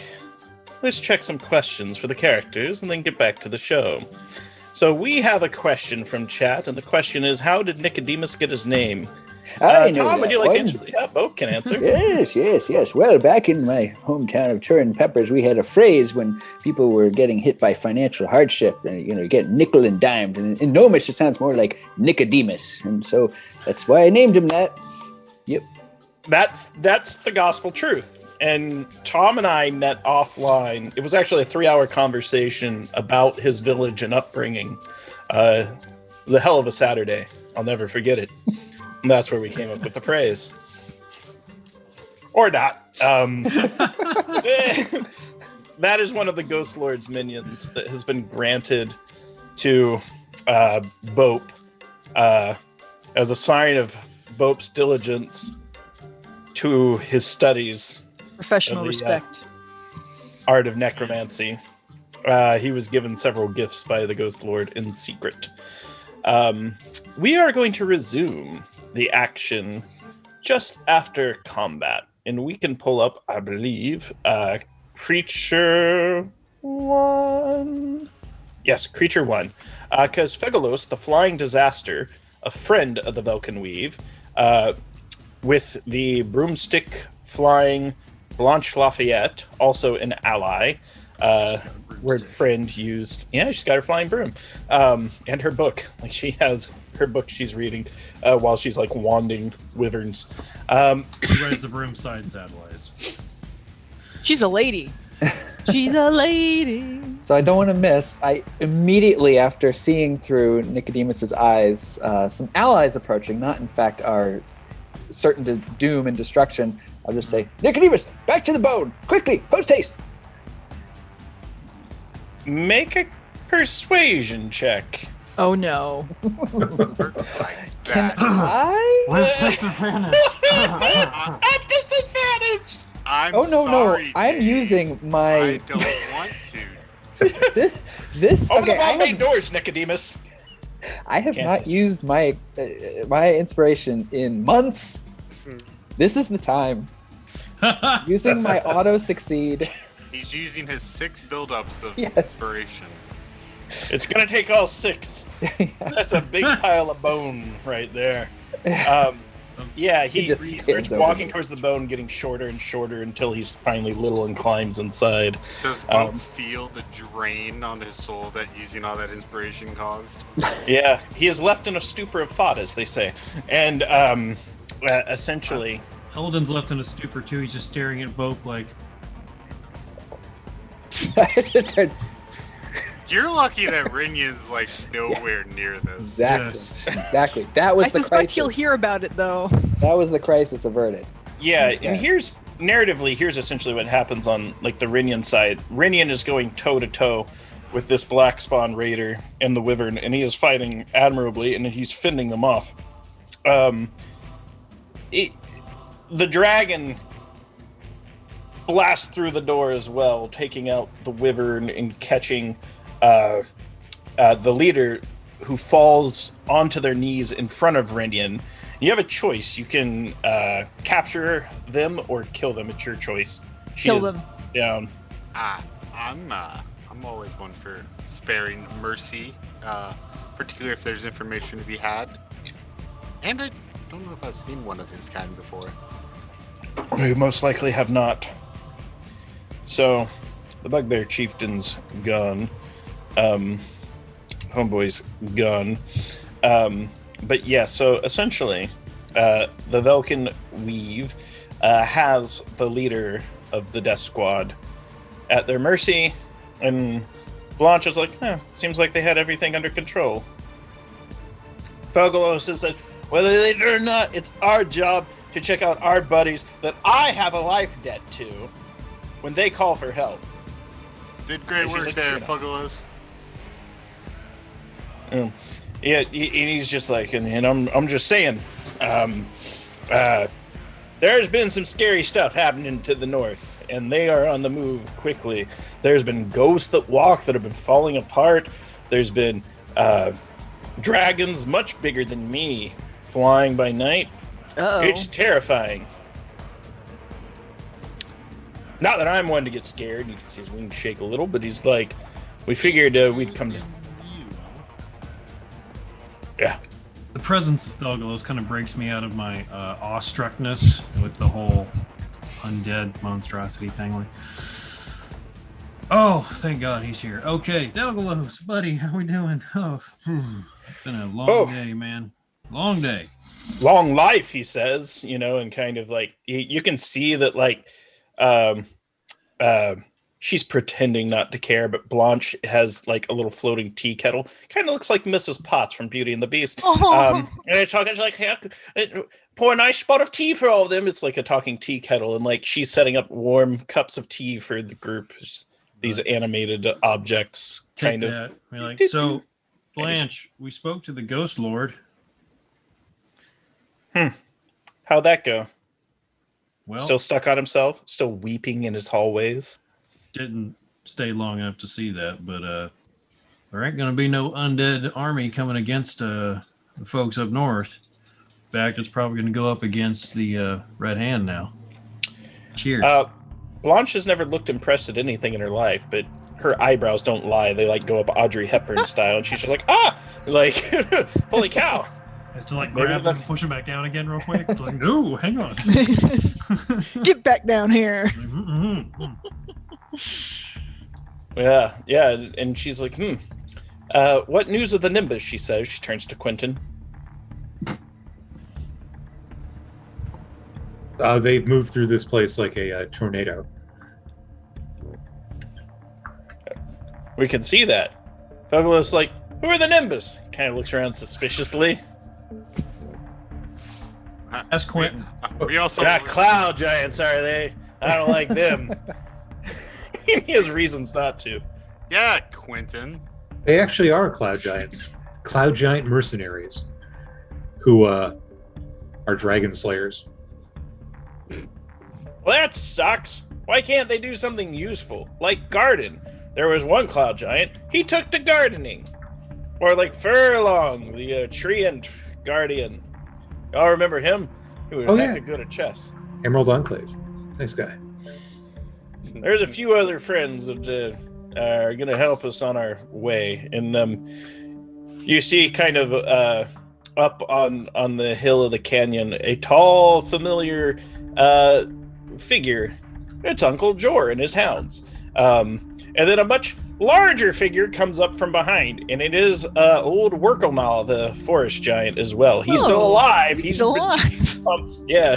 He's just like, Velkyn weave. And then, that's all I can say. So you did have some reinforcements coming on the way, should the tides of battle not bode well. However, they are willing to help you travel and escort you, for there are armies out there at this point that are on the march. Nice.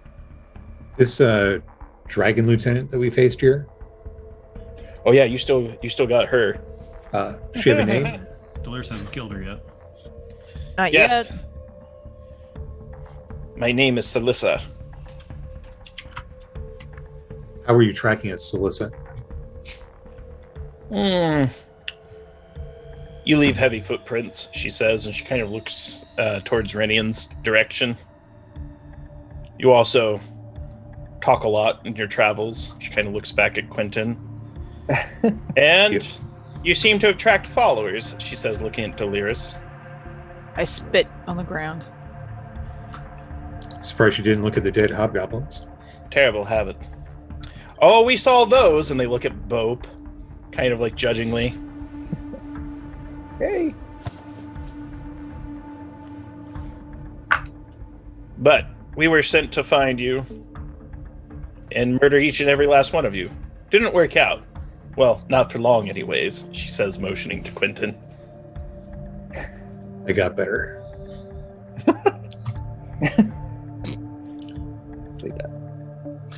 So, who's calling the shots? Who sent a kill team after us? We were sent here by Wormlord Karn. Koth. How many Wormlords are there? There's not that many. So, Wormlord Koth Maybe more. fled Vrath Keep. Sarvith had been missing. He's still in your backpack, hiding very tightly. I hope they don't see me, because we forget about him from time to time. I did forget about Sarvith again. They haven't fed me in months. We never forget him till we never remember him until after the break. I've been living off Rinyan's toe fungus. No, nozzled in your I sleep. feed him. Out of a How often? Wyvern steaks for everyone. Woo! Yeah, in fact, that's imagine the feast. Yeah. So yeah, they say Koth fled Wrath Keep, and he showed up with Oziridian one day, and That dragon. that was the green dragon on the Yeah. bridge, and they let us remember know that the bridge had been taken out. We didn't really pay it much mind. However, when we had come into contact with all those nasty forest giants, kind of looks over at Workelnall's silhouette on the horizon. He's making a nice bonfire for him and Uncle Jor and the dogs to sit around. They're like, we'd prefer to camp outdoors here in these Thornways. We're trying to get our Thornways merit badge. Night under the stars is what it requires. And so, yeah, they actually enjoy it. The dogs are also on alert.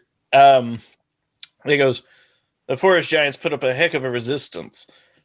And then, well, the last straw was when Regariax came out of the Blackfins, beat to all hell, and he let us know that Rest had been overthrown and the Greenspawn hatchery had been destroyed. So Sarvith went missing. We can only assume what happened to the Stormcaller if you are marching out of the Thornways. Either the Ghost Lord killed like 50 or 60 of you and you're the few survivors, but that doesn't match the descriptions. Your numbers line up, and my feeling is you returned his phylactery towards him, which is going to cause a great deal of trouble to our forces. Who have you So, shared oh, that why, with? Koth? It's not my job to share anything. I haven't gone back north. Now, if the Stormcaller has survived, I'm sure she'll go up and report it. However, there's a chance that she, like Sarvith, has fallen. That's their guess. Their guess is Sarvith is dead and that you killed him. Koth escaped. Oziridian escaped. So did the Black Dragon. Ulwai did not. She died. So those are the Stormcallers. The Wormlords. There's one more Karn, and those are all the lieutenants under Azar Kul. They've told you the name of the son of the dragon. Right. She's pretty smart. Perceptive, even. My job was simply to hunt you all down and kill every last one of you. Oh, you're clever. Not good at your job, but you're clever. Yeah. Do you have a family? Yep, all alive, yeah. None. Do you have a family unit that you want your death reported to? No, I'd prefer to die anonymously and return back to the pits of hell where I belong. Because that's what waits me when I die.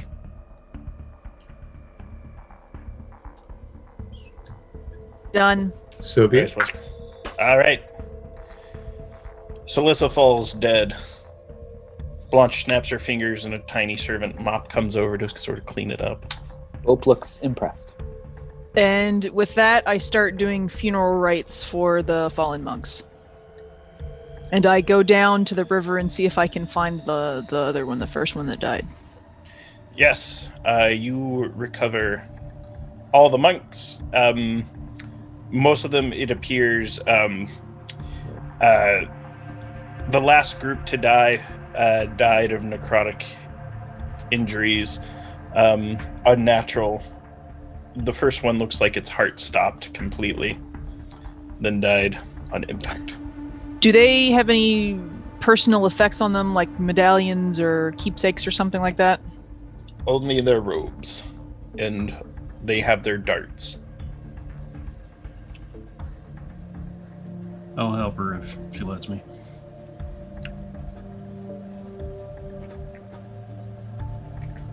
Workelnaw would also like to help. Just nod. Thank God. I don't know if I can carry all of them. You don't have to. We'll bury them here. Blanche essentially ascends on her broom. She's going to be on the lookout from a high perch while you conduct any funeral rites. And why don't you describe for us what the funeral rites look like? I don't know if I had time to ask them how they wanted to be disposed of, although I normally do It was a long with people journey. I expect to keep around. What do I know about the beliefs of the Iron Fist monks? So Lissa could have told you some of that, but she is dead. Here's what you do know based on what you've gathered from Theodora. They would prefer to be cremated. Mm-hmm. They would prefer to be have those ashes scattered in the place wherever they fell. Mm-hmm. Likewise, a year from now on this day, they would like you to observe a moment of silence, but just the first year. Okay. Sounds... All right. So I'll build with help a tableau so they can all, 4 of them lay side by side, stack it with kindling, whatever, douse it in some flammable material. I'll make that. I'll light that. No, not a problem. And so it passes. Take a point of inspiration for Let it go, conducting. stand watch, as long. Seems and, weird on my side. There we Yeah. go. You cut Yeah, out for a second, sound. Michelle. Could you repeat that? Oh, sorry, my internet's been a tiny bit wonky the last few days. Well, let the pyre burn, and I will stand vigil over it for basically as long as I can stand, because I am exhausted. And I'll speak their names to the wind. They died, members of the Velkyn Weave. As it feels like the exhaustion is taking hold, you notice that Jor and Workelnaw kind of stand by to support you, to allow you to stand longer until you feel like you've stood long enough. And after that, they can tell when the gods are satisfied. And with that, is there anything the group would like to do before you receive the full benefits of a long rest, including as much as you need to get rid of the exhaustion, if you would like? I mean, this is more part of the ritual, I guess, of going to the long rest as we're, getting ready. I would spend some time, I'd take out my spell book, take out Mr. Pepper's, and start looking through my spell book like I normally do. And then when I think no one's looking, take out a different book and put it in front of the spell book and start a little read. All right. You hear a voice in your head because it's coming through your ear. Blanche Lafayette. What is that? Oh, it's from Blanche Lafayette? Okay. Yep. Oh, hi there, sneaky little one. Oh, well, I'm sneaky. You stole my girlfriend's diary. oh, is that what this is? No. But I'm curious what tome you're reading tonight.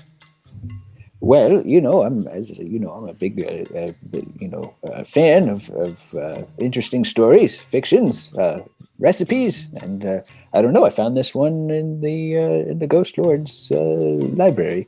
It seemed interesting. Well, I don't know. I just broke the binding. Don't really know what's inside yet. You're welcome to read it after me. She goes, "Oh, it's okay. It's probably one I've heard." And then on camera we can bring up scene setter 3. Essentially for the audience. So essentially sorry. Blanche is like, right. Your friend who sometimes looks like me and sometimes is me. Oh yes, he's very good at that. And she makes your face look like Quentin. Oh, He does I see what you did there. Yes. She goes back to being her. She's like, do you know how many people are seeking after him right now in the north? I think its sister is. Oh, and Quentin? all of the worm speaker people, right? Because of the mask, yes? Quentin, I'd like you to roll 3d10. One for the hundreds, one for the 10, and one for the ones. Okay.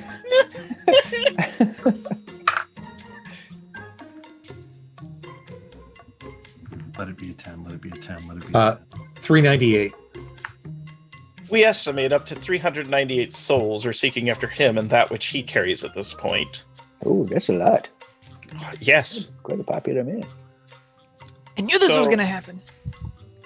The reason there. for that is there is something that he carries that has drawn a lot of attention to his person. Now, he has been reliant upon scrolls and magics to protect him, the same as you are a great wizard. Monsieur Bope, she says in pseudo-French. She was originally a French character in another RPG.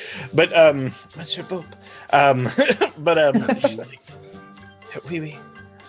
She's like, there are followers of the author of that tome, and those followers tend to seek out the text. Tread lightly. Sort of looking at the binding, like, wonder who wrote it. The name of the author fills your mind. You know their name. Oh, If you dear. don't know their name, I will message you privately. I know. Yes, I know that. Yes. I'm putting it in chat so everyone can see. As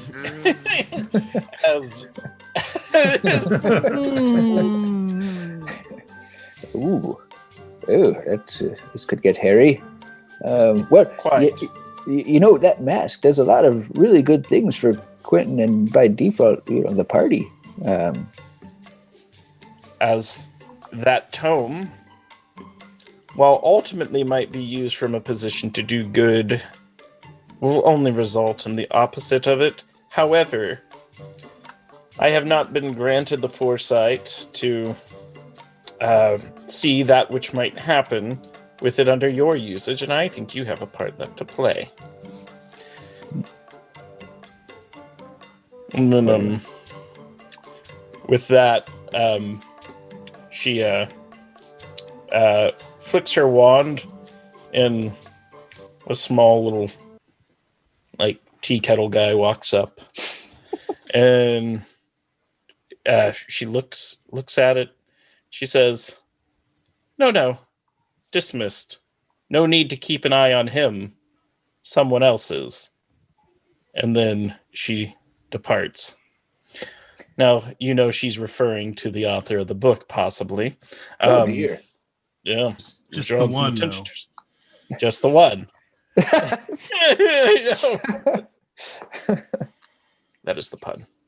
Uh-huh. Alas. So, with that, anything else the party would like to do? Having some access to these kitchen, we'll try to make something, palatable for the night, since it has been some time since we've had substantial food. So you can cook the wyverns, the bugbears, or the bodock. No. Which of these things was not sentient, if any? The Bodock.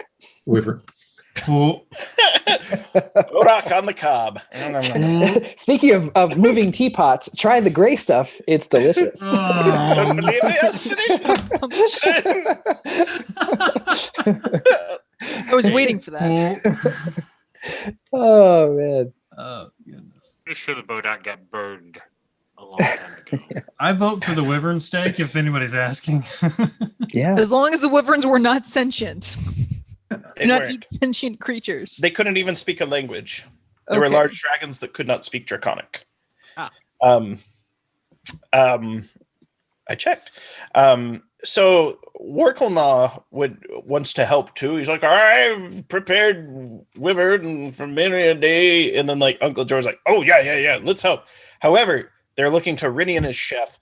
Uncle George's going to act as sous chef, and Warklenaw is going to act like that guy that maybe has cooked one meal in his life, but pretends to be an expert.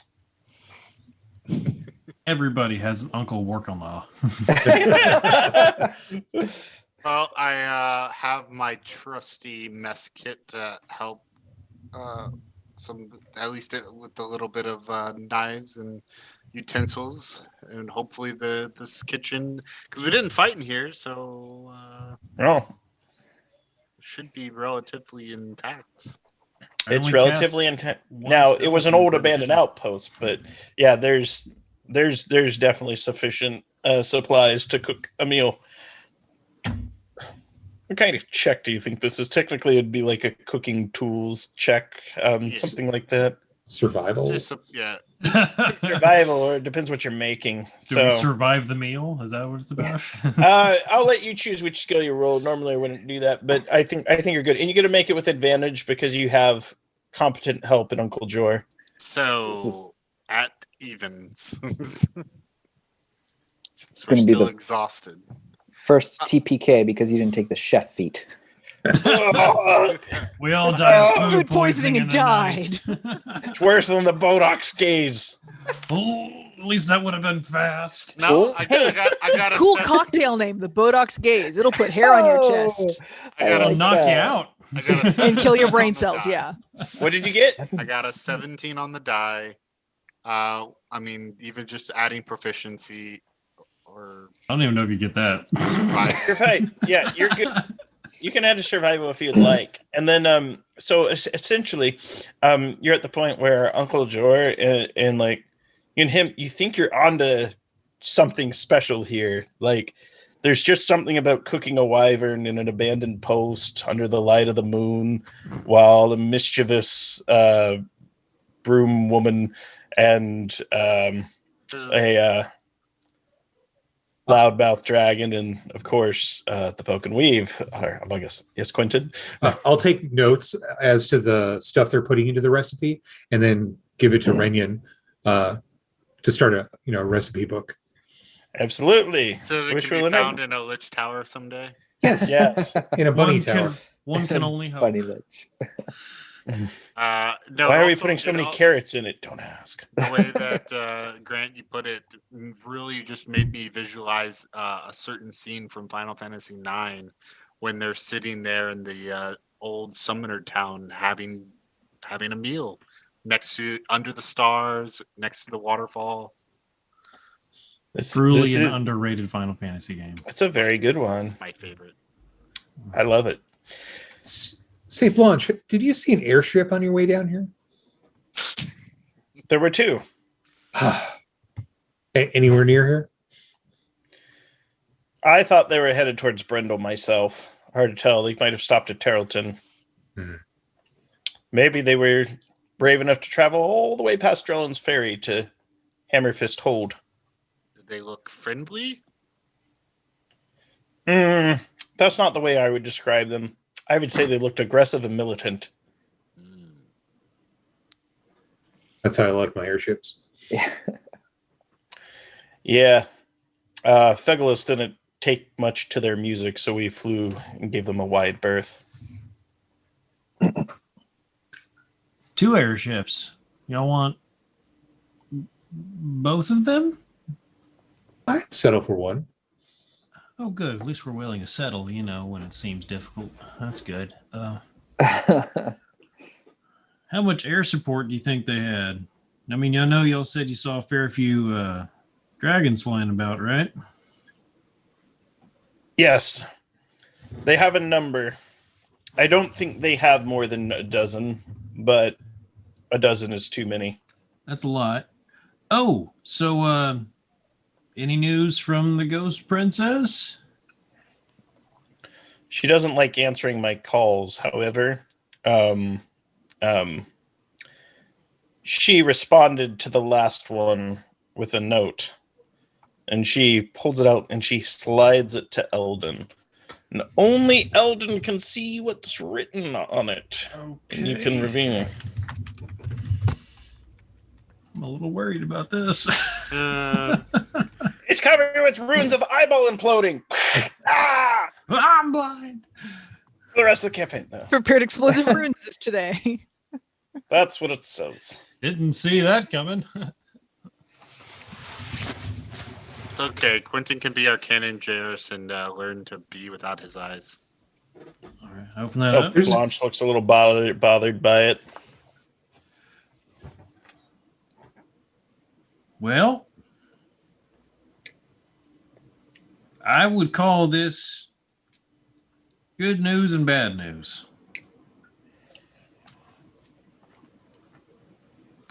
Quentin, Yes. she'll be there. And so will Countess Sensuri. That's I don't know. I find something a little ominous about the exact wording. Will be there. That's it. Well, that's no bueno. It doesn't. Probably not. That's Goblin. I'm not sure if. Is this why you look upset to Blanche? She gives you that look like we're friends, but more friendly than friends, and there's some lines we don't cross and we don't talk about, particularly those. And she just turns to Quentin and she goes, I blame him that they're back together. And she walks out of the room. Oh. There was a sending, right? Back together. There's some sendings. There were some dreams. There might have been a couple nightmares as well. Who's back together? Countess Sensory and the Ghost Princess. Yeah. Yeah, that's the note says GP and Sansuri. Oh. Like, there's no heart, but subtext. It's sort of implied. Check above the eye. There's a little one. Yeah, there it is at the end of Sansuri. Right there at the eye on the end of Sansuri. Oh, that's and Blanche has left the room. That's why she's upset.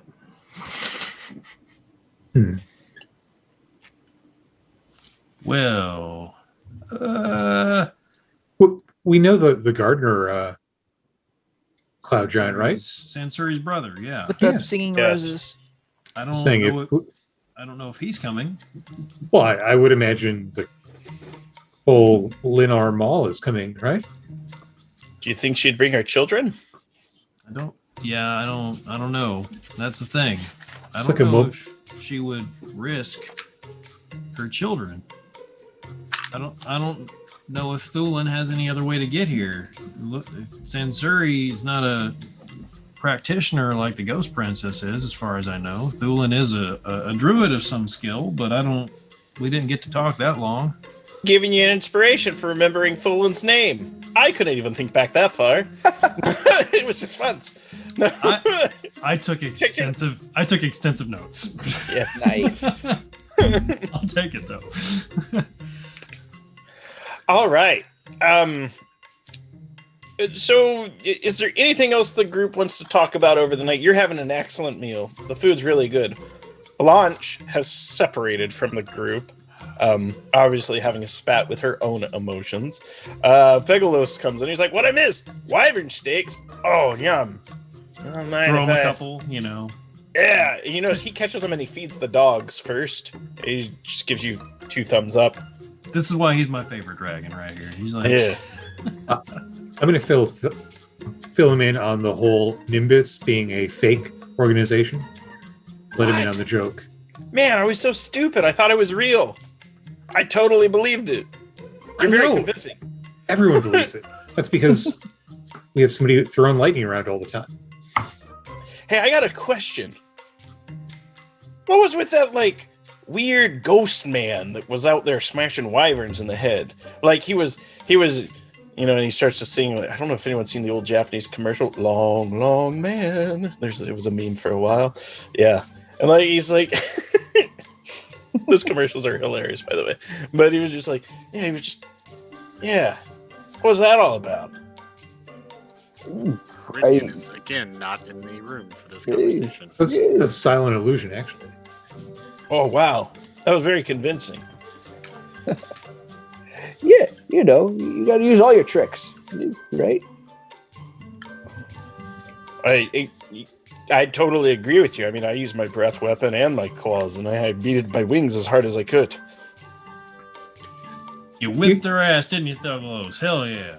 Hell yeah, he says, and he's like cracks open a bottle of booze, and just it's not even a bottle, it's like a giant like barrel, and you can tell this is something Blanche. Yeah, this is something. This is a cask that Blanche had summoned to drink the night away. But Felgalos is getting into it. He's like he's put a hole in the top. He's like holding it upside down, and anyone can open their mouths and catch some. It's a real party. I'm getting Party dragon! Hey! Say, Felgalos, you like a good card game? Little game? We have a somber funeral, then we have party dragon. We have everything on the Velkyn Weave. Right. We had a wake. Now it's the party after the wake. It's what a wake naturally becomes, right? True. Marty. You're asking Fegalos if he wants to play cards? Yeah. What game? 3 dragon ante or just a normal 52 game of Bluff'em? Who are the dragons? Yeah. 3 dragon ante. Who are the dragons? Who are the dragons? Ozzy Rendi and Regriax and Felgalos.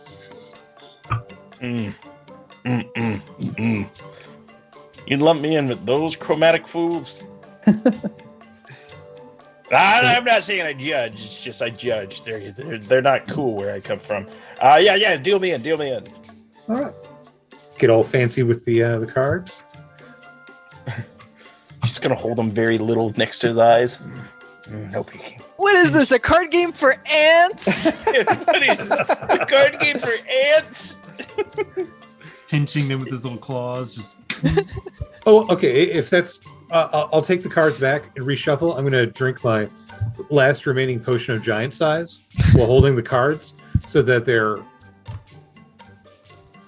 increased in size as well for the card game. Oh, that's so much fun. He's like, oh wow, a giant Quentin. Size. Y'all check him out. Yeah, it's Giant party. Quentin. It's party Quentin. I can consume mass quantities of alcohol, or at least believe I do. Yeah. The narrator comes through. He really can't. He could not, in fact, consume large quantities of alcohol. All right. Well, go ahead and make a check if you're cheating sleight of hand. If not, it'll just be a straight. Oh, that's some cheating.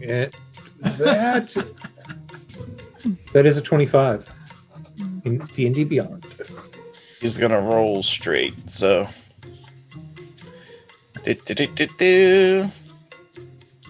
So, you are taking all of Fegalos' money that he doesn't have. He's just like, oh, can y'all spot me like some coins? Like, I really don't have much to go on over here. Yeah. And he's like, I'm just like, hey, the next time we're in a bar, buy us around. they don't let me in those places. He's too He big. doesn't have any I'm money. too big. Yeah. He's not going to have any money later either. Well, Hey. it's theoretical goal. I'm fine with that. You know how they say, like, you never, never mind. Actually, he looks around too. He's like, you want to see something really cool? Do we? Yes. 100% yes. All right. Never done this before. He inhales deeply, and then he holds his breath, and then he shrinks down into like a handsome little anime boy. Like he's like a little person now. Yeah, he's got blonde hair. It's long. He's got green eyes. Healthy complexion. Bronze complexion. And he's dressed in like really nice ornate robes. And he's like, ta-da! I can change shape. Now I just feel way too big. They'll let you into bars like that. They absolutely would, and I think we should go to one. You just need, money. Yeah, that happens sometimes. It's been many years, but I did get carded and arrested. I had to bust out.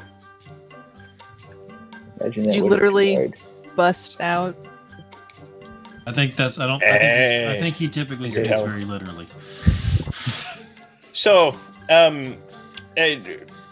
is there anything else the group would like to do over the course of the evening? Fogalos right now is in human form to be less conspicuous. He can change shape and be in humanoid or a beast. But up to CR 15. So, Oh, I mean, yeah. he's a dragon. dragon. He's an adult so- bronze dragon. Yeah. But yeah, he's little. So if there's nothing else you want to do over the course of the night, you can take enough resting to remove any exhaustion, restore all spell slots, and hit points. Wow. Wow. You've earned it. Out. Rest. It's the first Yes, rest we've had in Please. seems too long. Mm-hmm. A very long time. You all have been traveling quick. Haste the owls. Let us not walk normal speed.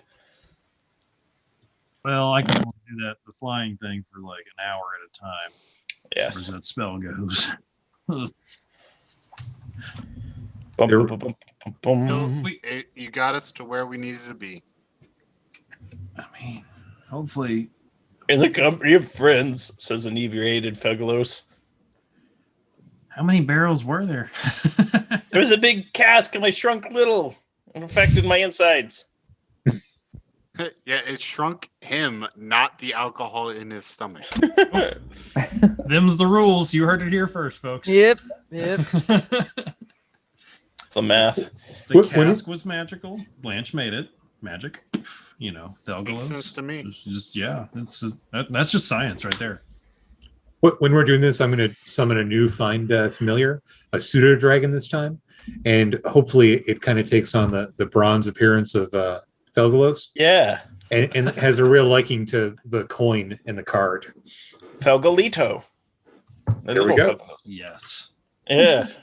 Fegalito. Yeah, so morning comes, everyone's well rested. Blanche has no idea who little Fegalos is, just because she's never seen him in this form. She's like, who's this kid? Felgalos got shrunk. It's Fegalos? Yeah. Ugh. You had some thoughts for a second, didn't you? I was Yeah. thinking that kid got lost. All right. Eh. She turns to Delirious. Did you have thoughts? No. No. No. She turns back to Eldon. No. Okay, um, whatever. Yeah, and so with that, the party travels. You have an option. You can detour off the trail if you would like from Brindle and stop near Hammerfist Hold if you would like. Essentially, I kind of want to know your route. So you are coming from near the Ghost Lord's lair. You can either stay along the south and go to Hammerfist Hold, or you can go straight up through the Nyman Gap and make your way towards Brindle, essentially going cross country. But I need to know which direction you're headed to first. If we did Hammerfist Hold, we could potentially meet up with the Dwarven mercenaries and Renion's. Yeah. Nemesis. More Nemesis. importantly, the nemesis. Oh, and Hellwhip. Yes, Oh, we haven't seen yes. Hellwhip. Sorry. Yes. Priorities here. Hell whip. Imagine if she came over the hill to save the day instead of Fegalos. We're like, Mane flapping dramatically in the wind. Yeah. I knew Galloping. I'd see that horse again. Don't see it, it'll be too soon. I mean, Yeah. I Hammerfist can- Hold would get my vote. Yeah, okay. You could always go airship hunting. I ain't gonna fight it. I just kind of figure, we trust what's his Davignon to take care of that, and we should probably head on straight to Brindle. I don't know how long those mercenaries are gonna take, but they should be on the job, right? True. True. Time is of the essence. All right. So do we have a final decision? I guess I would change my vote to Brindle then. Yeah, okay, fine. Yeah, let's get on. It does seem like the hour of battle is fast approaching, and final marshaling is needed to be done. All right. Something, Here, something. here. Shadowfax, show them the meaning of speed. Hell Haste, whip, you're haste, sinking. damn it. Instead of the shows the meaning of speed. All right. Yeah, you got it. So the party's making trek across country. The skies are red with the flames of the Red Hand Horde. You can see the shadows of the great flying beast. Many of the fields that once existed across this land have been burned to ash. The Red Hand Horde has left very little surviving in its wake. You can see large bands of goblinoids on the horizon moving. However, their numbers have diminished slightly. Their speed has been slowed, and this is all due to the strength and positive effects of the Velkyn Weave. However, you have gone part of the way, and you notice there is a team of dwarves. The dwarves are all wearing silver armor with black helmets, and they seem to be caught in combat with what looks like a group of bar guests. And it is time for the Velkyn Weave to intervene. Roll initiative. Oh, yeah. Bargus, you say? Bar guest. What's a Bargus? Oh, there we go. No, Finally. no. we're It's kind of like a That's goblin cool. changer. We fought one of those on the riverbank. I don't know if you were with us that day. I do not think I was. Oh, that was that one day. You're right. Yeah. It's a goblin that can turn into some kind of hell critter. Hell critter. That's what Eldon would say. Let's be real. A shape changer, if you will. Shape sure. changer. Yeah, but just the one, not any kind of shape. I'm a shape changer. I got a whole menagerie. They are shape changers, but yes. They're currently in their Bargus form. It looks to be that there are 5 or 6 of them picking on 3 dwarves. That ain't fair. No. So I've set it up in Creature 1. I've These placed. are way better initiative rolls so far. I'm so proud of us. Yeah, me Alright. too. Call them out to me. Quentin, what do you have? 16. Again. All right. And Bo- Nibia. 5. My lowest yet. Woo! Renyon? 11. That's better. Eldon? 18. Very nice. Delirious? 19. 19. All right. Let me do some quick reordering. And I will put the dwarves and the podcast on here. So it looks like Delirious is 19, Eldon is 18, Quentin is 16, Renyon is 11, Boop is 5, and dwarves and Bargist. So pull them up. The dwarves have 11, and the Bargist has as I roll 9. So there's a pack of them. Looks to be that there's 5. Doors will go on initiative count 10. So, Delirious, they're about 60 feet off. What do you do? The dwarves also seem to have a cart. What is our mode of transportation? Have we been flying, walking, what? You have been walking since your owls are dead. Right. Okay. Fegalos has been walking with you. Okay. You don't have any other mounts, and it has taken some time. And we'll actually say this is probably 3 days later by this point. So they're 60 feet off. How many of them are there? There are 5. 5. Okay. I can't do Bane at this distance. Move closer. Yeah, I mean, okay, I can move 30 feet closer, and I will cast Bane on however many I can hit.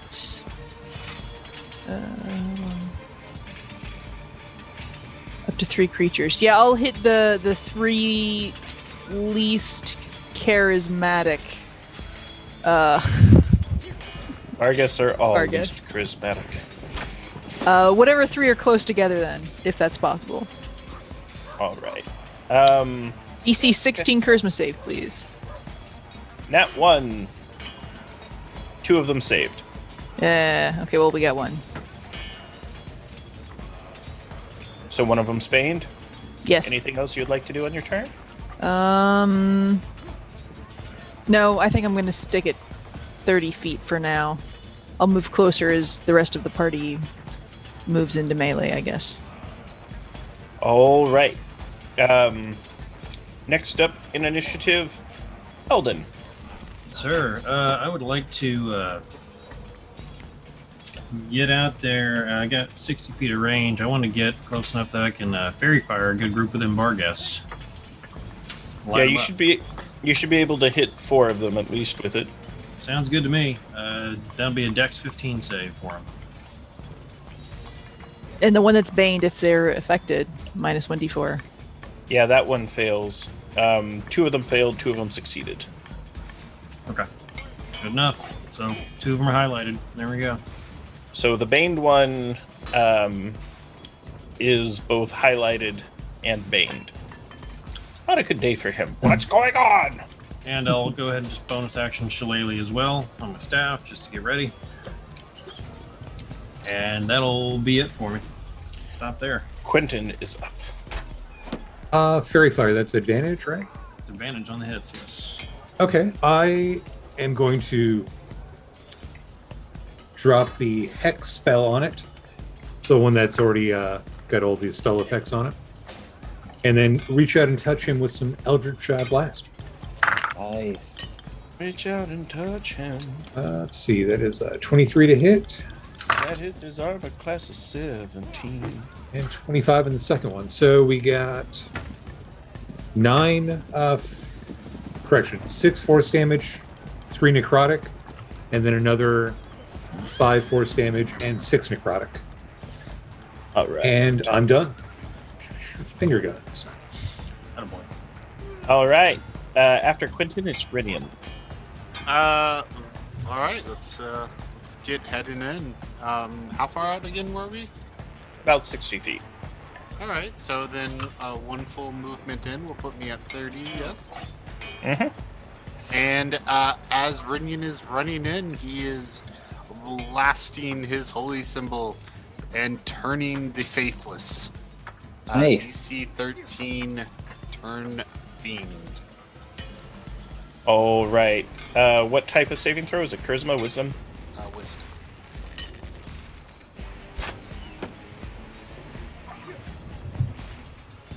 Four of the 5 fail. Ooh. 2 nat 1s, too. Do you think you're having a problem with D&D Beyond? I'm having trouble with roll 20. I had like 5 nat 1s tonight, but I have rolled a lot of dice. I got to use my turn for something. Nice.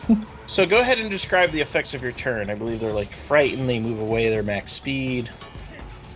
Yeah, basically, as Rinian is rushing in with his holy symbol gleaming in the light of day, in their mind's eye, they see an avatar of nature bearing down upon them with wrath and fury. It's like a big treant. Yeah, yeah. Just like Turlock, just they're like, ah!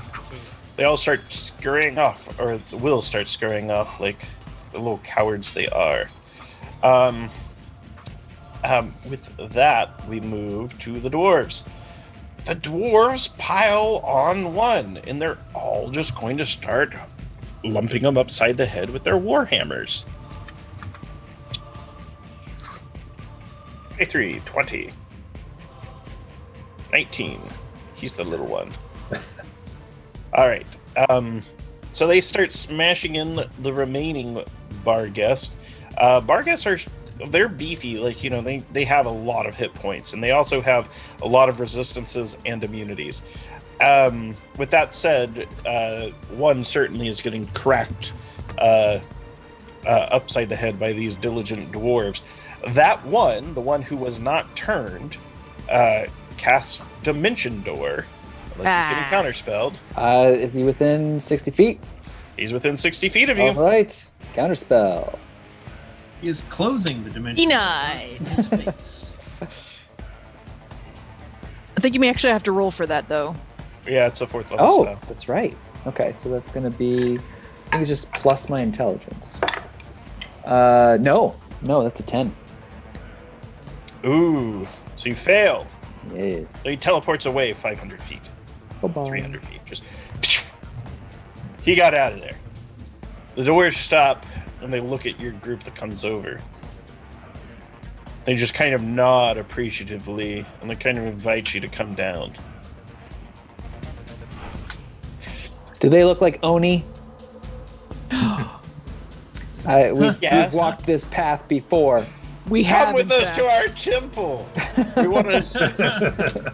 No Take a look stairs inside. will There's some collapse. treasure. You wanna buy an artifact?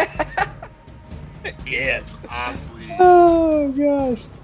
No, they're appreciative. They're like, hail from the hold. You know, they're from Hammerfist Hold. right. They're marching towards Brindle as well. We came under attack by those Barghest. They spotted us in our tracks. Attempted to take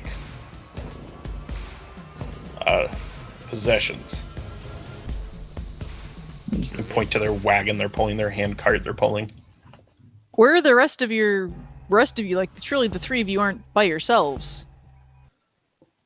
Kind of look shamefully. They go, we received a second group of orders. What are you transporting, fellas? Mostly rations, some swords, hammers, and they all hold up their hammers that they clink together. Clink! Those hammers There you that you hold. No, sorry. Those hammers that we hold in our fists. The hammer fist hold. Hey! We like them. Got it. We got it, folks. Game's over now. Yeah. We made I'm it. sorry. I We broke found the win. We game. found the win condition. That was all we needed. Gosh. That was it. You've unlocked the warp whistle. You can skip to the final boss. You know, I don't know if we're Yeah. ready for the final boss. They explain, they go, there was an individual that came to Hammerfist Hold. He was supposed to join us in march in the direction of Brindle. We followed him in a different path. Was he mounted? Yes. Was he mounted on a particularly Surly. mane flipping horse? This is the horse that one of the princes of the apocalypse themselves would ride, if given the chance and choice of steed.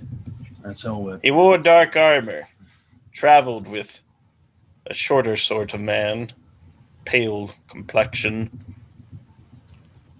Did you part ways with him?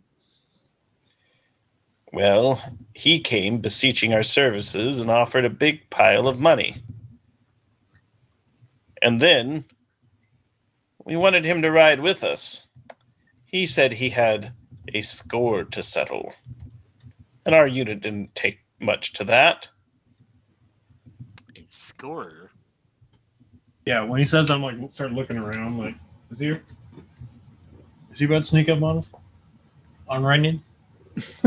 Out of the trees, carrying a bard guest on a great sword, Tybalt Davignon rides out on Hellwhip, who immediately sees Eldon. Eyes widened. You can Blanche see the little- Lafayette's you taken can see aback. the little hearts coming off. Bum, bum, ba-da-da. Bum, bum, bum. Bum, bum, ba-da-da. Knew I'd see you again, Hellwhip. She kind of shakes her head bashfully, her mane. At this point, Tybalt goes, well, I did the deed that I promised. I rode from Drellin's ferry. I summoned the forces of Hammerfist Hold. And I was true to my word. Did a good show. And My life is filled with a void and a hole. And his toady kind of like rolls his eyes like, here we go again. He goes, since that day long ago when my honor was taken from me, I have sought a chance to redeem it. I challenge Renian, warrior of Sylvanus, to single combat, not to death, but for sport. Will you face me? The dwarves are like, the heck is this? Just stand back and watch, fellas. Here, we let's take get us some bets? popcorn. Yeah, we're taking bets. I'll look over at Quentin. How long do we have until the army shows up? Not enough time for this bullshit. Can this wait until after we, defeat the 15,000 strong army? I would stand a better chance against them if I had my honor. You would. Tell it to your poetry night buddies. Oh my god. He is my poetry night buddy. This is No. important to him. Toady rolls his eyes again. Just, oh, God. At that point, he's thrown up in his mouth. He's like, Don't listen to them, Davignon. Follow your heart. Tybalt, right? aye. You've done good work here, but what happens if you lose? Isn't the chance of victory better than an assured defeat? He is, if I lose, then I pledge my services to the Velkyn Weave. No, pick another one. I pledge my services to Lord Deet and Sir Tobias of the North. That is acceptable. Wow. But aren't they going to come with us again eventually? They will. Rest remembers. Rest remembers. Have a say in any of this? No. You do, Rinian. It's all entirely yours. It is your nemesis. While we do not have time for this, and while I have been quite busy driving tail between legs a black dragon, having faced the minions of a lich, having dealt with multiple dragon speakers, fine. I can. Sarvin's peering out of the backpack. Oh god, I forgot about him again. You rang, sir. Tibble's like, I wrote a hit play and I'm not sweating either. All right. It's a Rushmore reference, but Wes Anderson movie. I wrote a hit play. I'm not sweating either. All right. So, yeah. Yes, Rinian will start taking off his backpack and All right. the extra accoutrements that he would be carrying that aren't necessary for this. First to the ground. He takes his wrestling stance. Has he learned nothing? I I'm going to mean, go to Quentin. Like, remember last time? This is going to take that. What are the rules for this bout? Is that the only one? Hand to the hand. What? Grapple to the ground. A push, a shove, a trip. The voice of thunder, he says dramatically. He goes off into a soliloquy for like the next 3 minutes, and then goes, oh, we don't have time. Renian. so no weapons, just fisticuffs? Yeah, and essentially the rules are the first to fall to the ground loses. In other words, a shove could do it. First to get knocked prone. And if you have some ring of not getting knocked prone, that would be ridiculous if you just stood there. I want you to feel you're doing well. Watch Lafayette like cast immovable levitate object. on you, and it's like, dang it. I don't think I don't have anything of that bullshitty. Bill, come here for a second. What? No. What? No. I appreciate it, but this is honor involved here. Imora, help us. All right. So Karate Kid Part 2. Here we go. Roll initiative. Nice. Did I get conjure popcorn? Did I get that spell? 11. Popcorn goodberries. He's going before you with No. a 12. He takes a stance. It's one of those things. He kind of moves in mysterious ways, his hips wiggling. And then, yeah, that's what he does. He kind of moves like, a super punch-out boxer. Piston Hurricane!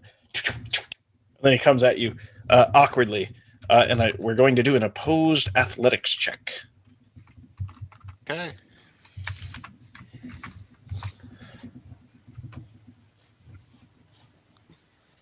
That sounds like a good time to use inspiration. This is a good one to use inspiration. He has a 25. I can beat it. I just gotta roll really, really, really well. Yeah, you do. I roll a 25. Oh, You lock up, and he's just he comes in strong, and he's just like, it's almost like Hulk Hogan in the Ultimate Warrior crisscrossing the test of strength. Yeah. Go ahead and roll another one to see if you turn him over.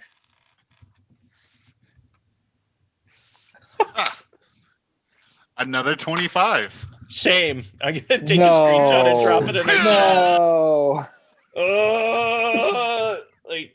I'm dropping that in the Velkyn Weave Discord. Wow. I passed the popcorn over Delirious. My bad. I guess it's going to take a little longer than I thought. You can just see the muscles bulging on both of them. Yes. Like it's one of those things. Fegos at this point, it's like, you've gotten much stronger. Blanche Lafayette seems very intrigued to this too. She's like, Or just, I had a thing for those that enjoyed books, but apparently there's something to this too. She kind of turns and she shrugs. She's, I don't know. I'm single again. And she drinks another flask of wine. She's been her brain is all wobbly. So I mean, Grant, it's another athletic. So it's him trying to drop you again, or you can call it a draw. Well, I was just going to actually poof out of him and have him use his momentum to fall over. Ooh. I'll roll an acrobatics to see if he falls. So what I want you to do, he's going to roll. I'm going to say it's a DC 15 for him not to fall. Sure. But he's not very good at this. Okay. He falls. As you poof, he hits the ground. He's like, unfair. Where do you poof to? It was totally fair. I didn't help him. There was nothing. Both counter spells. No, yeah, he goes down and he's just like, fine. It was a good match. I walk over and I help him up. It was. He appreciates it. He goes, I will ride north and pledge my services to Lord Deet and Lord Tobias. The doors are like, who are they? And I think that's a good place to stop for the evening. Cut out. Nice. Well, I hope we had fun with our wild encounter with a Bodok, a black-spawed raider, the wyverns, and the bugbears that attempted to take out the Velkyn Weave, but failed as they were bested in combat by the sharp wit and dangerous blades of our heroes. So, some quick reminders and some things before we raid a friend. Corey? So, folks, please subscribe to our the Games Tavern YouTube channel. Subscribing, liking, comments, those are all free to do, and they really help us out. Gets the word out about the channel and the shows, and helps you not, miss any of the content that we upload to YouTube on the regular. Okay, so keep an eye out for us. Help us out there. You got to be sure to hit that bell, though. That bell is important in YouTube.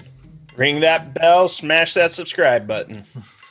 And big thanks to tabletopaudio.com for providing the music and ambiance and sound effects that we've used throughout this live play show and throughout the rest of our live play shows here on the Games Tavern.